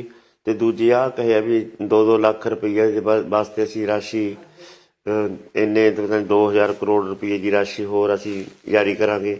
ਉਹ ਕਿਸੇ ਨੂੰ ਨੋਟੀਫਿਕੇਸ਼ਨ ਕਿਸੇ ਬੈਂਕ ਨੂੰ ਨਹੀਂ ਆਏ, ਸਾਨੂੰ ਕੁਛ ਨਹੀਂ ਪਤਾ ਲੱਗਿਆ। ਅਤੇ ਬਹੁਤ ਸਾਰੀਆਂ ਗੱਲਾਂ ਜਿਹੜੀਆਂ ਨਰਮੇ ਦੇ ਮਾਮਲੇ ਦੀ ਗੱਲ ਹੈ, ਜਿਹੜਾ ਗੁਲਾਬੀ ਸੁੰਡੀ ਦਾ ਨੁਕਸਾਨ ਹੋਇਆ ਸੀ, ਹੁਣ ਬਠਿੰਡੇ 'ਚੋਂ ਪਤਾ ਲੱਗਿਆ, ਹੋਰ ਜ਼ਿਲ੍ਹਿਆਂ ਦੇ ਵਿੱਚ ਅਜੇ ਤੱਕ ਕੋਈ ਉਹ ਵੀ ਨਹੀਂ ਲਾਗੂ ਹੋਈ ਵੀ ਰਾਸ਼ੀ ਕਹਿੰਦੇ ਵੀ ਉਹ ਦੇ ਨਹੀਂ ਰਹੇ ਕਿਸਾਨਾਂ ਨੂੰ। ਜਿਹੜੀਆਂ ਗੱਲਾਂ ਖੜੀਆਂ ਨੇ ਜਿਹਦੇ ਖਾਤਰ ਸਾਡੇ DC ਦਫ਼ਤਰਾਂ ਦੇ ਵਿੱਚ 20 ਤਰੀਕ ਤੋਂ ਧਰਨੇ ਲਗਾਤਾਰ ਚੱਲ ਰਹੇ ਨੇ। ਜਾਣੀ ਉਹ ਵੀ ਜਿਹੜੇ ਆਪਣੇ ਕਈ ਕਿਸਾਨ, ਬਹੁਤ ਸਾਰੇ ਕਿਸਾਨ ਇਹੋ ਜਿਹੇ ਮਿਲੇ ਨੇ ਜਿਨ੍ਹਾਂ ਦਾ ਕਰਜ਼ ਕਹਿੰਦੇ ਮਾਫ਼ ਹੋ ਗਿਆ ਜੀ, ਸਾਨੂੰ ਚਿੱਠੀ ਆ ਗਈ, ਪਰ ਉਹਨਾਂ ਦੇ ਖਾਤੇ 'ਚ ਪੈਸੇ ਨਹੀਂ ਪਾਏ, ਉਹ ਸਟੈਂਡ ਕਰਦੇ ਨੇ ਪੈਸੇ। ਜਾਣੀ ਇਹ ਗੱਲਾਂ ਬਹੁਤ ਖੜੀਆਂ ਨੇ। ਇਹਨਾਂ ਨੇ ਕਰਜ਼ਾ ਕੁਰਕੀ ਖਤਮ ਕਰਨ ਦਾ ਨਾਅਰਾ ਦਿੱਤਾ ਸੀ, ਘਰ ਘਰ ਨੌਕਰੀ ਦਾ ਨੌਜਵਾਨਾਂ ਨੂੰ ਨਾਅਰਾ ਲਾਇਆ ਸੀ, ਬੇਰੁਜ਼ਗਾਰੀ ਭੱਤਾ ਦੇਣਾ ਸੀ, ਵੱਡੇ ਵੱਡੇ ਵਾਅਦੇ ਲੋਕਾਂ ਨਾਲ ਕੀਤੇ ਗਏ ਸੀ। ਉਹ ਵਾਅਦਿਆਂ ਨੂੰ ਲੈ ਕੇ ਤੁਹਾਡਾ ਹੁਣ ਕੀ ਸਟੈਂਡ ਰਹੂਗਾ? ਉਹ ਵਾਅਦੇ ਤਾਂ ਹੁਣ ਇਹ ਵੀ ਕਰਨਗੇ, ਇਹਨਾਂ ਨੇ ਵੀ ਕਰਨੇ ਨੇ। ਜੋ ਵਾਅਦੇ ਲੈ ਕੇ ਅਮਰਿੰਦਰ ਭੱਜ ਗਿਆ, BJP ਕਣੀ ਨਾਲ ਜਾ ਕੇ ਲੰਚ ਕਰ ਲਿਆ, ਉਹਨੇ ਅੱਡ ਪਾਰਟੀ ਬਣਾ ਲਈ। ਝੂਠ ਮਾਰ ਕੇ ਵੋਟਾਂ ਲੈਣਾ, ਇਹ ਕੋਈ ਇਹ ਨਹੀਂ, ਇਕੱਲੇ ਨਹੀਂ ਵੀ ਇਹ ਝੂਠ ਮਾਰ ਕੇ। ਅਕਾਲੀ ਦਲ ਵੀ ਇਹ ਕਰਦਾ ਰਿਹਾ। ਇਹ ਮੋਦੀ ਸਾਹਿਬ ਜਦੋਂ ਆਇਆ 2014 ਜਿੱਤਿਆ, ਇਹ 2013 ਦੇ ਵਿੱਚ ਇਹਨੇ ਕਿਹਾ ਸੀ, ਜਬ हम सत्ता में आए पहली ही मीटिंग में किसानों का सारा कर्जा खत्म कर दिया जाएगा। कोई नहीं होया। 15-15 ਲੱਖ ਰੁਪਏ ਤੁਹਾਡੇ ਖਾਤਿਆਂ 'ਚ ਪਾ ਦਾਂਗੇ, ਕਾਲਾ ਧਨ ਖਤਮ ਕਰ ਦਿਆਂਗੇ, ਕੁਛ ਨਹੀਂ ਹੋਇਆ। ਸਗੋਂ ਇਹ ਹੋਇਆ ਵੀ ਦੇਸ਼ ਦੇ ਵਿੱਚ ਵੱਡੀ ਪੱਧਰ 'ਤੇ ਬੇਰੁਜ਼ਗਾਰੀ ਹੋਈ ਹੈ, ਵੱਡੀ ਪੱਧਰ 'ਤੇ ਨਸ਼ਾ ਵਿਕਿਆ, ਪਬਲਿਕ ਸੈਕਟਰ ਵੇਚ ਕੇ ਇਹਨਾਂ ਨੇ ਮੈਨੂੰ ਲੱਗਦਾ ਧੂੰਆਂ ਕੱਢਤਾ, ਸਾਰਾ ਕਾਸੇ ਦੇ ਘਾਟੇ, ਬੈਂਕਾਂ ਘਾਟੇ 'ਚ ਨੇ, ਬੈਂਕਾਂ ਦੇ ਵਿੱਚ ਵੱਡੇ ਵੱਡੇ ਫਰਾਡ ਹੋਏ ਨੇ, ਅਤੇ ਪਬਲਿਕ ਕੋਲੇ ਦੀਆਂ ਖਾਣਾਂ ਵੇਚਤੀਆਂ, ਰੇਲ ਗੱਡੀਆਂ ਵੇਚਤੀਆਂ, ਹਵਾਈ ਅੱਡੇ ਵੇਚਤੇ, ਸਕੂਲ ਦਾ ਸਿਹਤ ਸੇਵਾਵਾਂ ਅਤੇ ਵਿੱਦਿਆ ਦਾ ਸਾਲ ਪਹਿਲਾਂ ਹੀ ਬਿਜਲੀ ਬੋਰਡ ਸਾਰੇ ਬਿਜਲੀ ਨਿਗਮੀਕਰਨ ਕਰ ਰਹੇ ਨੇ। ਸਾਰਾ ਇਹ ਯਾਨੀ ਪੂਰੇ ਪਬਲਿਕ ਸੈਕਟਰ ਨੂੰ ਕਾਰਪੋਰੇਟਾਂ ਦੇ ਹਵਾਲੇ ਦੇਸ਼ ਨੂੰ ਕਰਨ ਜਾ ਰਹੇ ਨੇ। ਆ ਖੇਤੀ ਸੈਕਟਰ 'ਤੇ ਵੀ ਟੈਕਸ ਸੀ। ਬਾਕੀ ਜਿਹੜੇ ਕੇਸ ਦਰਜ ਹੋਏ ਸੀਗੇ ਮੋਰਚੇ ਦੇ ਦੌਰਾਨ, ਜਦੋਂ ਮੋਰਚਾ ਸੰਘਰਸ਼ ਚੱਲਿਆ, ਪੰਜਾਬ ਦੇ ਵਿੱਚ ਜਿਹੜੇ ਕੇਸ ਦਰਜ ਹੋਏ ਜਾਂ ਹਰਿਆਣੇ 'ਚ ਹੋਏ ਜਾਂ ਹੋਰਨਾਂ ਸਟੇਟਾਂ 'ਚ ਹੋਏ, ਉਹ ਵਾਪਸ ਹੋ ਗਏ ਜੀ? ਕੀ ਸਥਿਤੀ ਹੈ? ਅਜੇ ਤੱਕ ਹਰਿਆਣੇ ਵਾਲਿਆਂ ਦਾ ਕੋਈ ਜਾਣਕਾਰੀ ਹੈ ਨਹੀਂ। ਕੁਛ ਮੋਟੀ ਜਿਹੀ ਜਾਣਕਾਰੀ ਹੈ ਵੀ ਮੁੱਖ ਮੰਤਰੀ ਨੇ ਕਿਹਾ ਵੀ ਮੈਂ ਸਾਰੇ ਕੇਸ ਵਾਪਸ ਕਰ ਦੂੰਗਾ। ਹਰਿਆਣੇ ਵਾਲੇ ਨੇ, ਇਹਨੇ ਵੀ ਕਿਹਾ ਵੀ ਮੈਂ ਸਾਰੇ ਕੇਸ ਵਾਪਸ ਕਰ ਦੂੰਗਾ। ਸਾਡੇ ਕੋਲ ਇਹਨੇ ਦੱਸਿਆ ਵੀ ਮੇਰੇ ਕੋਲ 234 FIR ਨੇ ਪੰਜਾਬ ਦੇ ਵਿੱਚ 211 FIR। ਇਹਨਾਂ ਦਾ ਇੱਕ ਅਧਿਕਾਰੀ ਪਿਛਲੀ ਮੀਟਿੰਗ 'ਚ ਕਹਿੰਦਾ ਸੀ ਵੀ ਅਸੀਂ ਤਕਰੀਬਨ ਕੈਂਸਲ ਕਰਤੀਆਂ, ਕੈਂਸਲੇਸ਼ਨ ਹੋ ਗਈਆਂ, ਪਰ ਸਾਡੇ ਕੋਲ ਅਜੇ ਤੱਕ ਕੋਈ ਨਹੀਂ ਆਈ ਵੀ ਲਿਸਟ ਵੀ ਆ ਦੇਖੋ ਜੀ ਆਹ ਇੰਨੀਆਂ FIR, ਕਾਪੀ ਨਹੀਂ ਉਹਦੀ ਕੋਈ ਮਿਲੀ। ਕੱਲ੍ਹ ਨੂੰ ਪੁੱਛਾਂਗੇ ਮੀਟਿੰਗ 'ਚ ਵੀ ਦੱਸੋ ਜੀ ਉਹਦਾ ਸਾਨੂੰ ਕੋਈ ਦਿਓ, ਆਧਾਰ ਦਿਓ, ਕੋਈ ਬੇਸਿਕਲੀ ਪਤਾ ਹੋ ਲੱਗੇ ਸਾਨੂੰ ਕਿਹੜੇ ਜ਼ਿਲ੍ਹੇ 'ਚ। ਅਤੇ 23 FIR ਰਹਿੰਦੀਆਂ ਸੀਗੀਆਂ 234 'ਚੋਂ, ਉਹ ਕਹਿੰਦੇ ਵੀ ਇੱਕ ਹਫ਼ਤੇ ਦੇ ਵਿੱਚ ਵੀ ਰੱਦ ਹੋ ਜਾਣਗੇ। ਉਹ ਜਾਣਕਾਰੀ ਲੈਣ ਵਾਲੀ ਹੈ। ਗੁਰਾਂ ਸਾਹਿਬ, ਜੇ ਆਪਾਂ ਗੱਲ ਕਰੀਏ ਦੂਜੀਆਂ ਸਿਆਸੀ ਪਾਰਟੀਆਂ ਦੇ ਕੋਲ ਵੀ ਆਗੂ ਤਾਂ ਸਾਰੇ ਪਾਸੇ ਉਹੇ ਜਿਹੇ ਪੰਜਾਬ ਨੇ ਦੇਖ ਲਏ, ਹਰੇਕ ਪਾਰਟੀ ਦੇ ਵਿੱਚ ਕਿਰਦਾਰ ਵਾਲੇ ਜਿਹੜੇ ਆਗੂ ਤਾਂ ਪਹਿਲਾਂ ਦੀ ਤਰ੍ਹਾਂ ਤਾਂ ਹੁਣ ਕੋਈ ਪੰਜਾਬੀਆਂ ਨੂੰ ਨਜ਼ਰ ਨਹੀਂ ਆਉਂਦੇ। 5 ਸਾਲ ਇਹਨਾਂ ਦਾ ਰਾਜ ਦੇਖ ਲਿਆ, ਪਹਿਲਾਂ ਅਕਾਲੀ BJP ਦਾ ਵੀ ਸਰਕਾਰ ਦਾ ਰਾਜ ਰਿਹਾ। ਤੁਸੀਂ ਸਾਰੀਆਂ ਬਾਕੀ ਹੁਣ ਤੱਕ ਦੀਆਂ ਜਿੰਨੀਆਂ ਪਾਰਟੀਆਂ ਨੇ ਰਾਜ ਕੀਤਾ, ਉਹਨਾਂ ਦੇ ਵਿੱਚ ਤੁਸੀਂ ਕਿਸ ਤਰ੍ਹਾਂ ਕਿਰਦਾਰ ਸਮਝਦੇ ਹੋ ਉਹਨਾਂ ਦਾ, ਕਿਸ ਤਰ੍ਹਾਂ ਦਾ? ਅਸਲ 'ਚ ਪਾਰਟੀ ਬਦਲਦੀ ਹੈ ਨਾ, ਪਾਲਿਸੀ ਨਹੀਂ ਨਾ ਬਦਲਦੀ। ਪਾਰਟੀ ਬਦਲਣ ਨਾਲ ਕੋਈ ਫਰਕ ਨਹੀਂ ਪੈਂਦਾ ਜੇ ਪਾਲਿਸੀ ਨਹੀਂ ਬਦਲਦੀ। ਪਾਲਿਸੀ ਉਹੀ ਹੈ, ਕਿਉਂਕਿ ਇਹ ਸਾਰੇ ਦੀਆਂ ਸਾਰੀਆਂ ਜਿੰਨੀਆਂ ਪਾਰਟੀਆਂ ਨੇ ਕਾਰਪੋਰੇਟਾਂ ਦੀਆਂ ਗੁਲਾਮ ਨੇ। ਕਾਰਪੋਰੇਟਾਂ ਤੋਂ ਬਿਨਾਂ ਚੱਲ ਨਹੀਂ ਸਕਦੀਆਂ, ਉਹਨਾਂ ਤੋਂ ਵੱਡੇ ਗੱਫੇ ਲੈਣੀਆਂ ਨੇ। ਉਹ ਨੀਤੀਆਂ ਨੇ ਜਿਹੜੀਆਂ ਨਵੀਆਂ ਆਰਥਿਕ ਨੀਤੀਆਂ ਨੇ ਜਿਹੜੀਆਂ ਇਹਨਾਂ ਨੇ ਲਾਗੂ ਕੀਤੀਆਂ ਨੇ 1991 ਦੇ ਵਿੱਚ, ਇਹ ਜਿੰਨੀਆਂ ਵੀ ਭਾਰਤ ਦੇ ਵਿੱਚ ਰਾਜ ਕਰਦੀਆਂ ਪਾਰਟੀਆਂ ਨੇ, ਚਾਹੇ ਕੇਜਰੀਵਾਲ ਵੀ ਹੈ, ਉਹ ਇਹਦਾ ਵਿਰੋਧ ਨਹੀਂ ਕਰਦੇ। ਕੋਈ ਪਾਰਟੀ ਦਾ ਚੋਣ ਮੈਨੀਫੈਸਟੋ ਚੱਕ ਲਓ, ਕਿਸੇ 'ਚ ਨਹੀਂ ਲਿਖਿਆ ਹੋਊਗਾ ਮੈਂ ਵਿਸ਼ਵ ਪਰ ਸੰਸਥਾ ਦੇ ਨੀਤੀਆਂ ਤੋਂ ਬਾਹਰ, ਮੈਂ WTO ਦੀ ਨੀਤੀ ਨੂੰ ਰੱਦ ਕਰਦਾ, ਮੈਂ ਕੌਮਾਂਤਰੀ ਮੁਦਰਾ ਕੋਸ਼ ਦੀ ਪਾਲਿਸੀ ਤੋਂ ਬਾਹਰ, ਮੈਂ ਸੰਸਾਰ ਬੈਂਕ ਦੀਆਂ ਸ਼ਰਤਾਂ ਨੂੰ ਨਹੀਂ ਮੰਨਦਾ। ਕੋਈ ਨਹੀਂ ਕਹੂਗਾ ਤੁਹਾਨੂੰ ਵੀ ਮੈਂ ਸਰਕਾਰੀ ਸਕੂਲ, ਸਾਰੇ ਸਕੂਲ ਸਰਕਾਰੀ ਕਰ ਦੂੰਗਾ, ਸਾਰੇ ਹਸਪਤਾਲ ਸਰਕਾਰੀ ਕਰ ਦੂੰਗਾ, ਆਹ ਟੋਲ ਪਲਾਜ਼ੇ ਨੇ ਜਿਹੜੇ ਸਰਕਾਰੀ ਹੋਣਗੇ, ਜਿੰਨੇ ਸਾਰੇ ਮੁਲਾਜ਼ਮ ਨੇ ਚਾਹੇ ਕਿਸੇ ਵੀ ਅਦਾਰੇ 'ਚ ਹੋਣ ਉਹ ਸਾਰੇ ਮੁਲਾਜ਼ਮ ਸਰਕਾਰੀ ਹੋਣਗੇ। ਇਹ ਕਦੇ ਨਹੀਂ ਕਹਿਣਗੇ। ਇਹ ਤਾਂ ਬਸ ਮੈਂ 200 ਯੂਨਿਟ ਮਾਫ ਕਰਤੀ, ਤੁਸੀਂ 300 ਦਾ ਵਾਅਦਾ ਕਰ ਲਿਆ, ਉਹਨੇ 400 ਦਾ ਵਾਅਦਾ ਕਰ ਲਿਆ, ਅਗਲੇ ਨੇ 500 ਦਾ ਵਾਅਦਾ ਕਰ ਲਿਆ। ਉਹ ਇੱਕ ਕਹਿੰਦਾ ਮੈਂ ਆਟਾ ਦਾਲ ਫਰੀ ਦੇ ਦੂੰਗਾ, ਦੂਜਾ ਕਹਿੰਦਾ ਮੈਂ ਚਾਹ ਪੱਤੀ ਵੀ ਦੇ ਦੂੰਗਾ, ਤੀਜਾ ਕਹਿੰਦਾ ਮੈਂ ਖੰਡ 'ਚ ਮੈਂ ਸਾਬਣ ਤੇ ਟੁੱਥਪੇਸਟ ਵੀ ਦੇ ਦੂੰਗਾ। ਇਹ ਲਾਈਨ ਤੇ ਉਸੇ ਤੇ ਚੱਲਦੇ ਨੇ। ਇਹ ਪੰਜਾਬੀਆਂ ਨੂੰ ਮੁਫਤਖੋਰੀ ਦਾ ਚੁੱਗਾ ਕਿੰਨਾ ਕੁ ਚਿਰ ਚੱਲੂਗਾ ਜੀ? ਇੱਕੋ ਹੀ ਟਰੈਕ ਹੈ ਇਹਨਾਂ ਦਾ, ਇੱਕੋ ਹੀ ਟਰੈਕ ਤੇ ਚੜੇ ਹੋਏ ਨੇ ਇਹ। ਲੋਕਾਂ ਨੂੰ ਇਹ ਬੁਰਕੀਆਂ ਪਾਉਣ ਤੇ ਲੱਗੇ ਹੋਏ ਨੇ। ਨੀਤੀ ਨਹੀਂ ਇਹ ਬਦਲਦੇ, ਉਹ ਬੇਸਿਕਲੀ ਨੀਤੀ ਹੈ। ਕਿਤੇ ਫਿਲਾਸਫਰ ਨੇ ਲਿਖਿਆ ਹੈ ਕਿ ਕਹਿੰਦਾ ਭੁੱਖੇ ਦੀ ਭੁੱਖ ਸਿਰਫ ਰੋਟੀ ਦੇਣ ਨਾਲ ਨਹੀਂ ਭਾਜੀ। ਇਹ ਤੁਹਾਡਾ ਭੁਲੇਖਾ ਹੈ ਵੀ ਭੁੱਖੇ ਦੀ ਭੁੱਖ ਤੁਸੀਂ ਇੱਕ ਦਿਨ ਦੀ ਰੋਟੀ ਦੇ ਕੇ ਤੁਸੀਂ ਉਹਦਾ ਢਿੱਡ ਭਰਤਾ ਵੀ ਉਹਦੀ ਭੁੱਖ ਉਤਰ ਗਈ। ਭੁੱਖੇ ਦੀ ਭੁੱਖ ਦਾ ਜੇ ਸਮੱਸਿਆ ਬੇਸਿਕਲੀ ਹੱਲ ਹੈ ਵੀ ਉਹਨੂੰ ਕੰਮ ਦਿਓ, ਉਹਦੇ ਹੱਥਾਂ ਨੂੰ ਕੰਮ ਦਿਓ ਤਾਂ ਕਿ ਉਹ ਆਪਦੀ ਕਮਾ ਕੇ ਖਾਵੇ। ਇਹ ਮੰਗ ਕੇ ਖਾਣ ਵਾਲੀ ਜਿਹੜੀ ਨੀਤੀ ਨੂੰ ਖਤਮ ਕਰੋ। ਇਹ ਬੇਸਿਕਲੀ ਪ੍ਰਿੰਸੀਪਲ ਹੈ ਕਿ ਜੇ ਤੁਸੀਂ ਆਟਾ ਦਾਲ ਦੀ ਸਕੀਮ ਫ੍ਰੀ ਦੇਣ ਦੀ ਕੀ ਲੋੜ ਹੈ? ਉਹਨਾਂ ਹੱਥਾਂ ਨੂੰ ਕੰਮ ਦਿਓ ਜਿਨ੍ਹਾਂ ਕੋਲੇ ਆਟਾ ਦਾਲ ਨਹੀਂ ਹੈ, ਰੁਜ਼ਗਾਰ ਦਿਓ ਉਹਨਾਂ ਨੂੰ ਰੁਜ਼ਗਾਰ ਦਿਓ, ਉਹ ਆਪਦਾ ਕਮਾਉਣ ਤੇ ਉਹ ਖਰੀਦ ਕੇ ਖਾਣ ਜਾਂ ਮਰਜ਼ੀ ਖਾਣ। ਉਹ ਬੇਸਿਕਲੀ ਪਾਲਿਸੀ ਨਹੀਂ ਬਦਲੀ ਹੋਈ। ਇਹ ਪੰਜਾਬ ਨੂੰ ਕਿਹੜੇ ਮਾਡਲ ਦੀ ਲੋੜ ਹੈ ਜੀ ਹੁਣ? ਦੇਖੋ, ਪੰਜਾਬ ਨੂੰ ਤਾਂ ਇੱਕ ਵੱਖਰੀ ਕਿਸਮ ਦੇ ਮਾਡਲ ਦੀ ਲੋੜ ਹੈ। ਜਿਹੜੇ ਹੁਣ ਭਗਤ ਸਿੰਘ ਹੋਰੀ ਕਹਿੰਦੇ ਸੀਗੇ, ਜਿਹੜਾ ਬਾਬਾ ਨਾਨਕ ਕਹਿੰਦਾ ਸੀ ਕਿਰਤ ਕਰੋ ਵੰਡ ਕੇ ਛਕੋ, ਤੇ ਭਾਈ ਲਾਲੂਆਂ ਤੇ ਮਲਕ ਭਾਗੂਆਂ ਦੇ ਵਿਚਾਲੇ ਜਿਹੜਾ ਪਾੜਾ ਹੈ, ਇਹ ਕਾਣੀ ਵੰਡ ਦਾ ਪਾੜਾ ਖਤਮ ਕਰੋ। ਕਾਣੀ ਵੰਡ ਖਤਮ ਕਰੋ, ਸਾਰੇ ਬਰਾਬਰ ਹੋਣ, ਸਾਰੇ ਇੱਕੋ ਜਿਹੇ ਹੋਣ, ਸਾਰਿਆਂ ਨੂੰ ਜਿਉਣ ਦਾ ਅਧਿਕਾਰ ਹੋਵੇ, ਸਾਰੇ ਚੰਗੀ ਜ਼ਿੰਦਗੀ ਜਿਉ ਸਕਦੇ ਹੋਣ। ਇਹੋ ਜਿਹੇ ਪ੍ਰਬੰਧ ਦੀ ਲੋੜ ਹੈ, ਇਹੋ ਜਿਹੇ ਸਿਸਟਮ ਦੀ ਲੋੜ ਹੈ। ਇਹਦੀ ਖਾਤਰ ਤਾਂ ਖਾਸਾ ਸੰਘਰਸ਼ ਕਰਨਾ ਪਊ। ਬਾਬੇ ਨਾਨਕ ਦੀਆਂ ਜ਼ਿੰਦਗੀਆਂ ਲੱਗ ਗਈਆਂ, ਭਗਤ ਸਰਾਭੇ ਹੋਰਾਂ ਦੀਆਂ ਜ਼ਿੰਦਗੀਆਂ ਲੱਗ ਗਈਆਂ, ਅਤੇ ਬਾਕੀ ਲੱਗੀ ਜਾਂਦੀਆਂ ਨੇ, ਪਤਾ ਨਹੀਂ ਹੋਰ ਕਿੰਨੀਆਂ ਲੱਗਣਗੀਆਂ। ਇਹ ਬਰਾਬਰ ਤਾਂ ਲਿਆਉਣ ਦੀ ਖਾਤਰ। ਗ੍ਰਾਂਥ ਸਾਹਿਬ, ਪੰਜਾਬ ਦੇ ਨੌਜਵਾਨ ਪੜ੍ਹ ਲਿਖ ਕੇ ਉਹਨਾਂ ਨੂੰ ਇੱਥੇ ਕੋਈ ਭਵਿੱਖ ਨਹੀਂ ਦਿਖਦਾ, ਉਹ ਵਿਦੇਸ਼ਾਂ ਵੱਲ ਨੂੰ ਜਾ ਰਹੇ ਨੇ। ਜੱਟਾਂ ਨੂੰ ਜ਼ਮੀਨਾਂ ਵੀ ਕਿਸਾਨਾਂ ਨੂੰ ਵੇਚਣੀਆਂ ਪੈਂਦੀਆਂ ਨੇ ਜਾਂ ਗਹਿਣੇ ਰੱਖਣੀਆਂ ਪੈਂਦੀਆਂ, ਲਿਮਟਾਂ ਚੜ੍ਹ ਜਾਂਦੀਆਂ, ਫਿਰ ਉਹੀ ਪਰਨਾਲਾ ਦਾ ਉੱਥੇ ਉਹ ਵਿਦੇਸ਼ਾਂ 'ਚ ਜਾ ਰਹੇ ਨੇ। ਕਿਉਂ ਨਹੀਂ ਇਸ ਤੁਹਾਡੀਆਂ, ਤੁਸੀਂ ਲਗਾਤਾਰ ਸੰਘਰਸ਼ ਦੇ ਉੱਤੇ ਰਹਿੰਦੇ ਹੋ, ਕਿ ਕਦੋਂ ਸਰਕਾਰਾਂ ਜਾਗਣਗੀਆਂ ਜੀ? ਸਰਕਾਰਾਂ ਜਾਗਦੀਆਂ ਨਹੀਂ ਹੁੰਦੀਆਂ, ਸਰਕਾਰਾਂ ਜਗਾਉਣੀਆਂ ਪੈਂਦੀਆਂ ਨੇ। ਲੋਕਾਂ ਨੂੰ ਦੱਸਣਾ ਪੈਂਦਾ ਵੀ ਕਿਉਂ ਬਾਹਰ ਜਾ ਰਹੇ ਹੋ, ਤੁਸੀਂ ਕੰਗਾਲੀ ਕਿਉਂ ਹੈ ਤੁਹਾਡੇ ਘਰੇ, ਤੁਸੀਂ ਗਰੀਬ ਕਿਉਂ ਹੋ, ਇੱਥੇ ਵੱਡੇ ਛੋਟੇ ਕਿਉਂ ਨੇ, ਇੱਧਰ ਦਾ ਰੁਜ਼ਗਾਰ ਕਿੱਧਰ ਚਲਾ ਗਿਆ, ਅਮਰੀਕਾ ਦੇ ਵਿੱਚ ਰੁਜ਼ਗਾਰ ਕਿਉਂ ਹੈ, ਕੈਨੇਡਾ ਦੇ ਵਿੱਚ ਰੁਜ਼ਗਾਰ ਕਿਉਂ ਹੈ, ਭਾਰਤ ਦਾ ਰੁਜ਼ਗਾਰ ਕਿੱਧਰ ਗਿਆ, ਪੰਜਾਬ ਦਾ ਰੁਜ਼ਗਾਰ ਕਿੱਧਰ ਚਲਾ ਗਿਆ, ਤੁਹਾਡੀ ਕੀਤੀ ਹੋਈ ਹੱਥਾਂ ਦੀ ਕਿਰਤ ਜਾਂਦੀ ਕਿੱਥੇ ਹੈ, ਤੁਹਾਡੀ ਕਮਾਈ ਕਿੱਧਰ ਚਲੀ ਗਈ, ਕੌਣ ਇਹਦੇ ਦੋਸ਼ੀ ਨੇ, ਕੌਣ ਜ਼ਿੰਮੇਵਾਰ ਨੇ। ਇਹ ਗੱਲਾਂ ਲੋਕਾਂ ਨੂੰ ਦੱਸਣ ਦੀ ਲੋੜ ਹੈ, ਸਮਝਾਉਣ ਦੀ ਲੋੜ ਹੈ। ਜਦੋਂ ਇਹ ਸਮਝ ਗਏ ਨਾ, ਫਿਰ ਬਿਮਾਰੀ ਦਾ ਹੱਲ ਲੱਭ ਜਾਂਦਾ ਹੁੰਦਾ। ਪੈਸੇ ਦੀ ਇੱਥੇ ਘਾਟ ਨਹੀਂ ਹੈ, ਨਾ ਇੱਥੇ ਸਰੋਤਾਂ ਦੀ ਘਾਟ ਹੈ। ਕੁਦਰਤੀ ਸਰੋਤ ਬਹੁਤ ਨੇ, ਲੋਕ ਮਿਹਨਤੀ ਨੇ, ਬਸ ਨੀਤੀ ਤੇ ਨੀਤ ਮਾੜੀ ਹੈ। ਹਾਕਮ ਨੇ ਜਿਹੜੇ ਸਾਡੇ ਪੈਰ ਨਹੀਂ ਲੱਗਣ ਦਿੰਦੇ। ਦੇਖੋ, ਪੰਜਾਬ ਸਿਰ ਲੱਖ ਕਿਸਾਨਾਂ ਸਿਰ 1 ਲੱਖ ਕਰੋੜ ਕਰਜ਼ਾ, ਪੰਜਾਬ ਸਰਕਾਰ ਸਿਰ 3 ਲੱਖ ਕਰੋੜ ਕਰਜ਼ਾ, ਕੇਂਦਰ ਸਰਕਾਰ ਦੇ ਸਿਰ ਅੰਤਾਂ ਦਾ ਕਰਜ਼ਾ। ਸਾਰੀਆਂ ਸਰਕਾਰਾਂ ਹੀ ਕਰਜ਼ਾਈ ਕਿਉਂ ਹੁੰਦੀਆਂ ਨੇ? ਇਹ ਕਾਰਪੋਰੇਟ ਕਰਜ਼ਾਈ ਕਿਉਂ ਨਹੀਂ ਹੁੰਦੇ? ਕਾਰਪੋਰੇਟਾਂ ਦੇ ਮੁਨਾਫੇ ਵਧੀ ਜਾਂਦੇ ਨੇ, MLA ਵਜ਼ੀਰਾਂ ਦੇ ਮੁਨਾਫੇ ਵਧੀ ਜਾਂਦੇ ਨੇ, ਵੱਡੇ ਵੱਡੇ ਕੰਪਨੀਆਂ ਦੇ ਮੁਨਾਫੇ ਵਧੀ ਜਾਂਦੇ ਨੇ, ਸਰਕਾਰਾਂ ਖਜ਼ਾਨੇ ਖਾਲੀ ਹੋ ਜਾਂਦੇ ਨੇ, ਕਿਰਤੀਆਂ ਦੇ ਖਜ਼ਾਨੇ ਖਾਲੀ ਹੋ ਜਾਂਦੇ ਨੇ। ਇਸ ਕਰਕੇ ਇਹ ਨੀਤੀ ਦਾ ਸਿੱਟਾ ਹੈ, ਪਾਲਿਸੀ ਦਾ ਸਿੱਟਾ ਹੈ, ਵੱਡੀ ਗੱਲ ਹੈ। ਪੰਜਾਬ ਦੇ ਮਸਲੇ ਉੱਥੇ ਦੇ ਉੱਥੇ ਖੜੇ ਨੇ। ਪਾਣੀਆਂ ਦਾ ਮੁੱਦਾ, SYL ਨਹਿਰ ਦਾ ਮੁੱਦਾ ਹੈ, ਪਾਣੀਆਂ, ਬਿਜਲੀ ਦਾ ਮੁੱਦਾ ਹੈ। ਕੇਂਦਰ ਹੁਣ ਬਿਜਲੀ ਦੇ ਬਿੱਲ ਜਿਹੜੇ ਹੁਣ ਇੱਕ ਵਾਰੀ ਟਿਕ ਗਿਆ ਸੀ, ਉਹ ਹੁਣ ਫੇਰ ਅੱਖ ਚੱਕ ਸਕਦਾ ਹੈ, ਕਿਉਂਕਿ ਸੰਯੁਕਤ ਕਿਸਾਨ ਮੋਰਚੇ ਦੀਆਂ ਜਿਹੜੀਆਂ ਜਥੇਬੰਦੀਆਂ ਨੇ, ਉਹ ਤਾਂ ਜੇ ਸਿਆਸਤ ਦੇ ਵਿੱਚ ਅੱਧੀਆਂ ਜਥੇਬੰਦੀਆਂ ਇੱਧਰ ਆ ਗਈਆਂ ਤਾਂ ਕੇਂਦਰ ਨੂੰ, ਤਾਂ ਮੋਦੀ ਸਰਕਾਰ ਨੂੰ ਕੋਲੇ ਤਾਂ ਵਧੀਆ ਮੌਕਾ ਹੈ।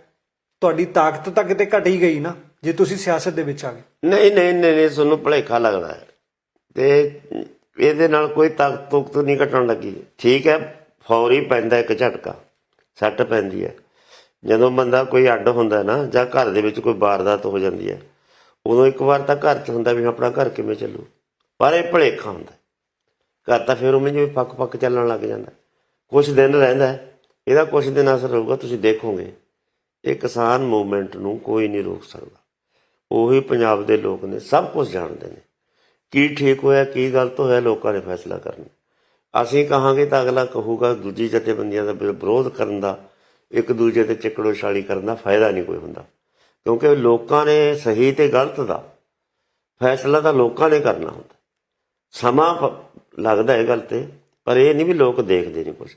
ਲੋਕ ਦੇਖ ਰਹੇ ਨੇ ਕੀ ਠੀਕ ਹੋ ਰਿਹਾ, ਕੀ ਗਲਤ ਹੋ ਰਿਹਾ।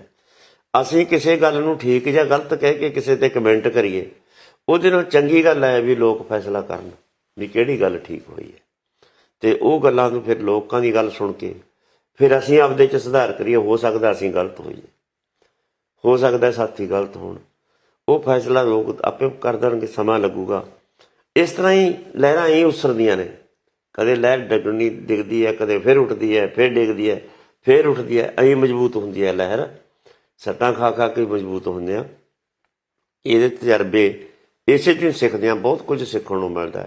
ਅਸੀਂ ਹੁਣ ਅੰਦੋਲਨ ਲੜਿਆ ਸੀ, ਬਹੁਤ ਕੁਝ ਸਿੱਖਣ ਨੂੰ ਮਿਲਿਆ ਸਾਨੂੰ। ਅਸੀਂ ਦੂਜੀਆਂ ਸਟੇਟਾਂ ਨਾਲ ਵਿਚਾਰ ਸਾਂਝੇ ਕੀਤੇ ਨੇ, ਲੜੇ ਆ, ਉੱਥੇ ਗੱਲਾਂ ਬਾਤਾਂ ਕਰਦੇ, ਬਹਿਸਾਂ ਕਰਦੇ। ਤਰੀਕਾਕਾਰ ਕੀ ਹੈ, ਸਟੇਜਾਂ ਚਲਾਉਣ ਦਾ ਤਰੀਕਾਕਾਰ ਕੀ ਹੈ, ਬਹੁਤ ਕੁਝ ਸਿੱਖਣ ਨੂੰ ਮਿਲਦਾ। ਇਹ ਗੱਲਾਂ ਨੇ ਵੀ ਸਿਖਾਉਣਾ, ਇਸ ਗੱਲ ਨੇ ਵੀ ਸਿਖਾਉਣਾ ਸਾਨੂੰ ਬਹੁਤ ਕੁਝ। ਪੰਜਾਬ ਦੀ ਕਾਂਗਰਸ ਸਰਕਾਰ ਜਾਣ ਵਾਲੀ ਹੈ। ਨਵੀਂ ਸਰਕਾਰ ਦੇ ਬਣਾਉਣ ਦੇ ਲਈ ਸਾਰੀ ਪਾਰਟੀਆਂ ਤਰਲੋ ਮੱਛੀ ਹੋ ਰਹੀਆਂ ਨੇ।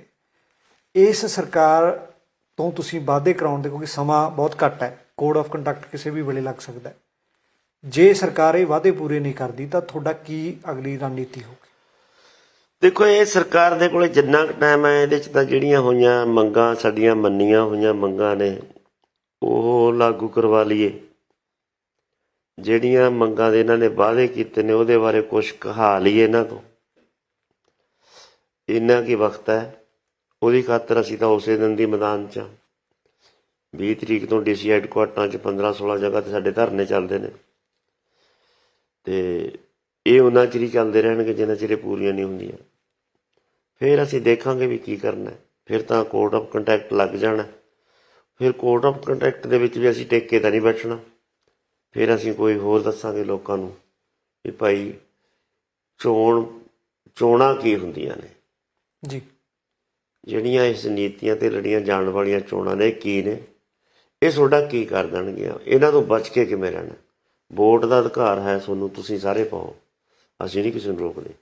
ਵੋਟ ਦਾ ਬਾਈਕਾਟ ਨਹੀਂ ਅਸੀਂ ਕਰਦੇ, ਪਰ ਤੁਸੀਂ ਵੋਟਾਂ ਦੇ ਵੇਲੇ ਤੁਸੀਂ ਵੰਡੇ ਕਿਵੇਂ ਜਾਂਦੇ ਹੋ, ਤੁਸੀਂ ਇੱਕ ਦੂਜੇ ਦੇ ਦੁਸ਼ਮਣ ਕਿਵੇਂ ਬਣ ਜਾਂਦੇ ਹੋ, ਸੋ ਤੁਹਾਡੀ ਪਾਟੋ ਧਾੜ ਕਿਵੇਂ ਹੋ ਜਾਂਦੀ ਹੈ, ਇਹਦਾ ਹਾਕਮਾਂ ਨੂੰ ਫਾਇਦਾ ਕੀ ਹੁੰਦਾ। ਅਸੀਂ ਇਸ ਕਿਸਮ ਦਾ ਪ੍ਰਚਾਰ, ਸਿੱਖਿਆ ਮੀਟਿੰਗਾਂ ਤੇ ਪ੍ਰਚਾਰ ਲੈ ਕੇ ਜਾਵਾਂਗੇ, ਵੱਡੇ ਇਕੱਠ ਵੀ ਕਰਾਂਗੇ। ਲੋਕ ਉਗਰਾਹ ਸਾਹਿਬ, ਇਹ ਗੱਲ ਤੁਸੀਂ ਵੱਡੀ ਕਹੀ ਹੈ ਵੀ ਲੋਕਾਂ ਨੂੰ ਤੁਸੀਂ ਜਾਗਰੂਕ ਕਰੋਗੇ ਪਾਟੋ ਧਾੜ ਕਿਵੇਂ ਹੋ ਜਾਂਦੀ ਹੈ, ਵੀ ਸਰਕਾਰਾਂ ਕਿਵੇਂ ਬਣਦੀਆਂ ਨੇ। ਤੁਹਾਡੇ ਤਾਂ ਆਪਦੇ ਸੰਯੁਕਤ ਮੋਰਚੇ ਨੂੰ ਪਾਟੋ ਧਾੜ ਕਰਤਾ ਸਰਕਾਰਾਂ ਨੇ। ਆਪਦਾ ਨਹੀਂ ਨਾ ਹੁੰਦਾ ਸੰਯੁਕਤ ਮੋਰਚਾ, ਸਾਡਾ ਆਪਦਾ ਨਹੀਂ। ਵੱਖਰੀ ਵੱਖਰੀ ਵਿਚਾਰਾਂ ਦੀਆਂ ਜਥੇਬੰਦੀਆਂ ਦਾ ਇੱਕ ਗੁੱਟ ਸੀ ਜੀ। ਉਹ ਵਿਚਾਰ, ਚੋਣਾਂ ਲੜਨ ਵਾਲਾ ਵਿਚਾਰ ਵੀ ਵਿੱਚ ਹੀ ਸੀ ਜੀ, ਨਾ ਲੜਨ ਵਾਲਾ ਵਿਚਾਰ ਵੀ ਵਿੱਚ ਸੀ। ਇਹ ਨਹੀਂ ਸੀ ਵੀ ਜਿਹੜੀਆਂ ਜਥੇਬੰਦੀਆਂ ਇਕੱਠੀਆਂ ਹੋਈਆਂ ਸੀ ਕਿ ਪਹਿਲਾਂ ਤੋਂ ਚੋਣਾਂ ਚਾਣਾਂ ਲੜਦੀਆਂ ਨਹੀਂ ਸੀ, ਲੜਦੀਆਂ ਸੀ। ਉਹ ਚੋਣਾਂ ਵਿੱਚ ਹੀ ਸੀ। ਉਹ ਜੀ, ਉਹਨਾਂ ਸਾਰਿਆਂ ਦੇ ਜਥੇਬੰਦਕ ਗੁੱਟ ਸਾਡੇ ਦੇ ਵਿੱਚ ਸੀ। ਉਹਨਾਂ ਦਾ ਸੰਯੁਕਤ ਤੇ ਮਿਨੀਮਮ ਪ੍ਰੋਗਰਾਮ ਤੇ ਸਾਡੀ ਸਹਿਮਤੀ ਸੀ ਜੀ। ਉਹ ਮਿਨੀਮਮ ਪ੍ਰੋਗਰਾਮ ਤੇ ਸਹਿਮਤੀ ਸੀ ਵੀ ਜਿੰਨਾ ਚਿਰ ਤੱਕ ਇਹ ਮੋਰਚੇ ਦੀ ਕਾਨੂੰਨ ਵਾਪਸੀ ਨਹੀਂ ਹੁੰਦੇ, ਉਹਨਾਂ ਚਿਰ ਤੱਕ ਚੋਣਾਂ 'ਚ ਕੋਈ ਹਿੱਸਾ ਨਹੀਂ ਲਊਗਾ। ਉਹ ਤੇ ਉਹਨਾਂ 'ਤੇ ਪੂਰੇ ਉਤਰੇ ਆ ਜੀ, ਉੱਥੋਂ ਤੱਕ ਉਹ ਠੀਕ ਰਹੇ ਨੇ।